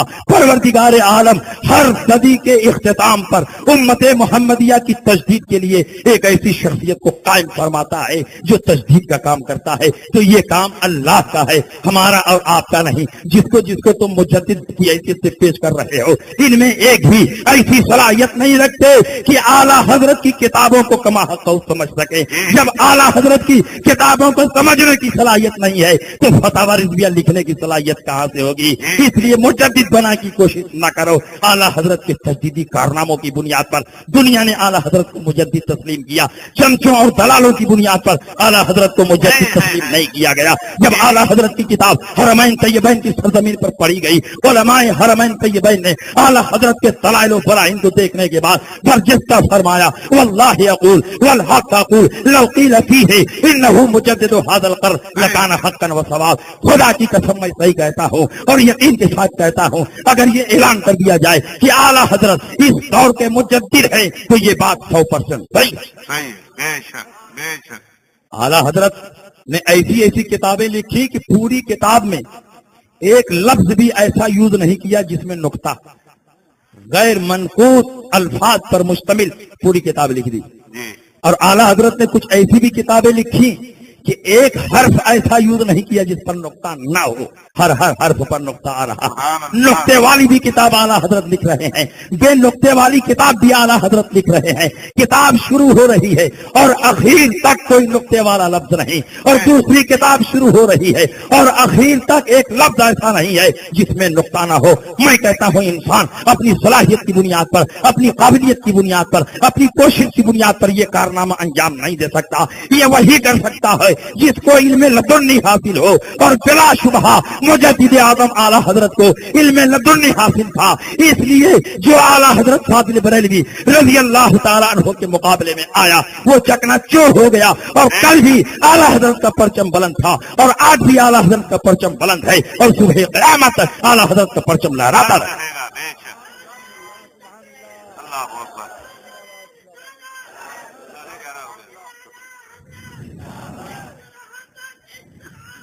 اعلیٰ حضرت اعلیٰ حضرت اللہ اکبر یا رسول اللہ۔ حشر تک ڈالیں گے ہم پیدائش مولا کے دھوم، مثل فارس نجد کے قلعے گراتے جائیں گے، خاک ہو جائیں عدو جل کر، مگر ہم کو رضا دم میں جب تک دم ہے، ذکر ان کا سناتے جائیں گے۔ وآخر دعوانا الحمدللہ رب العالمین۔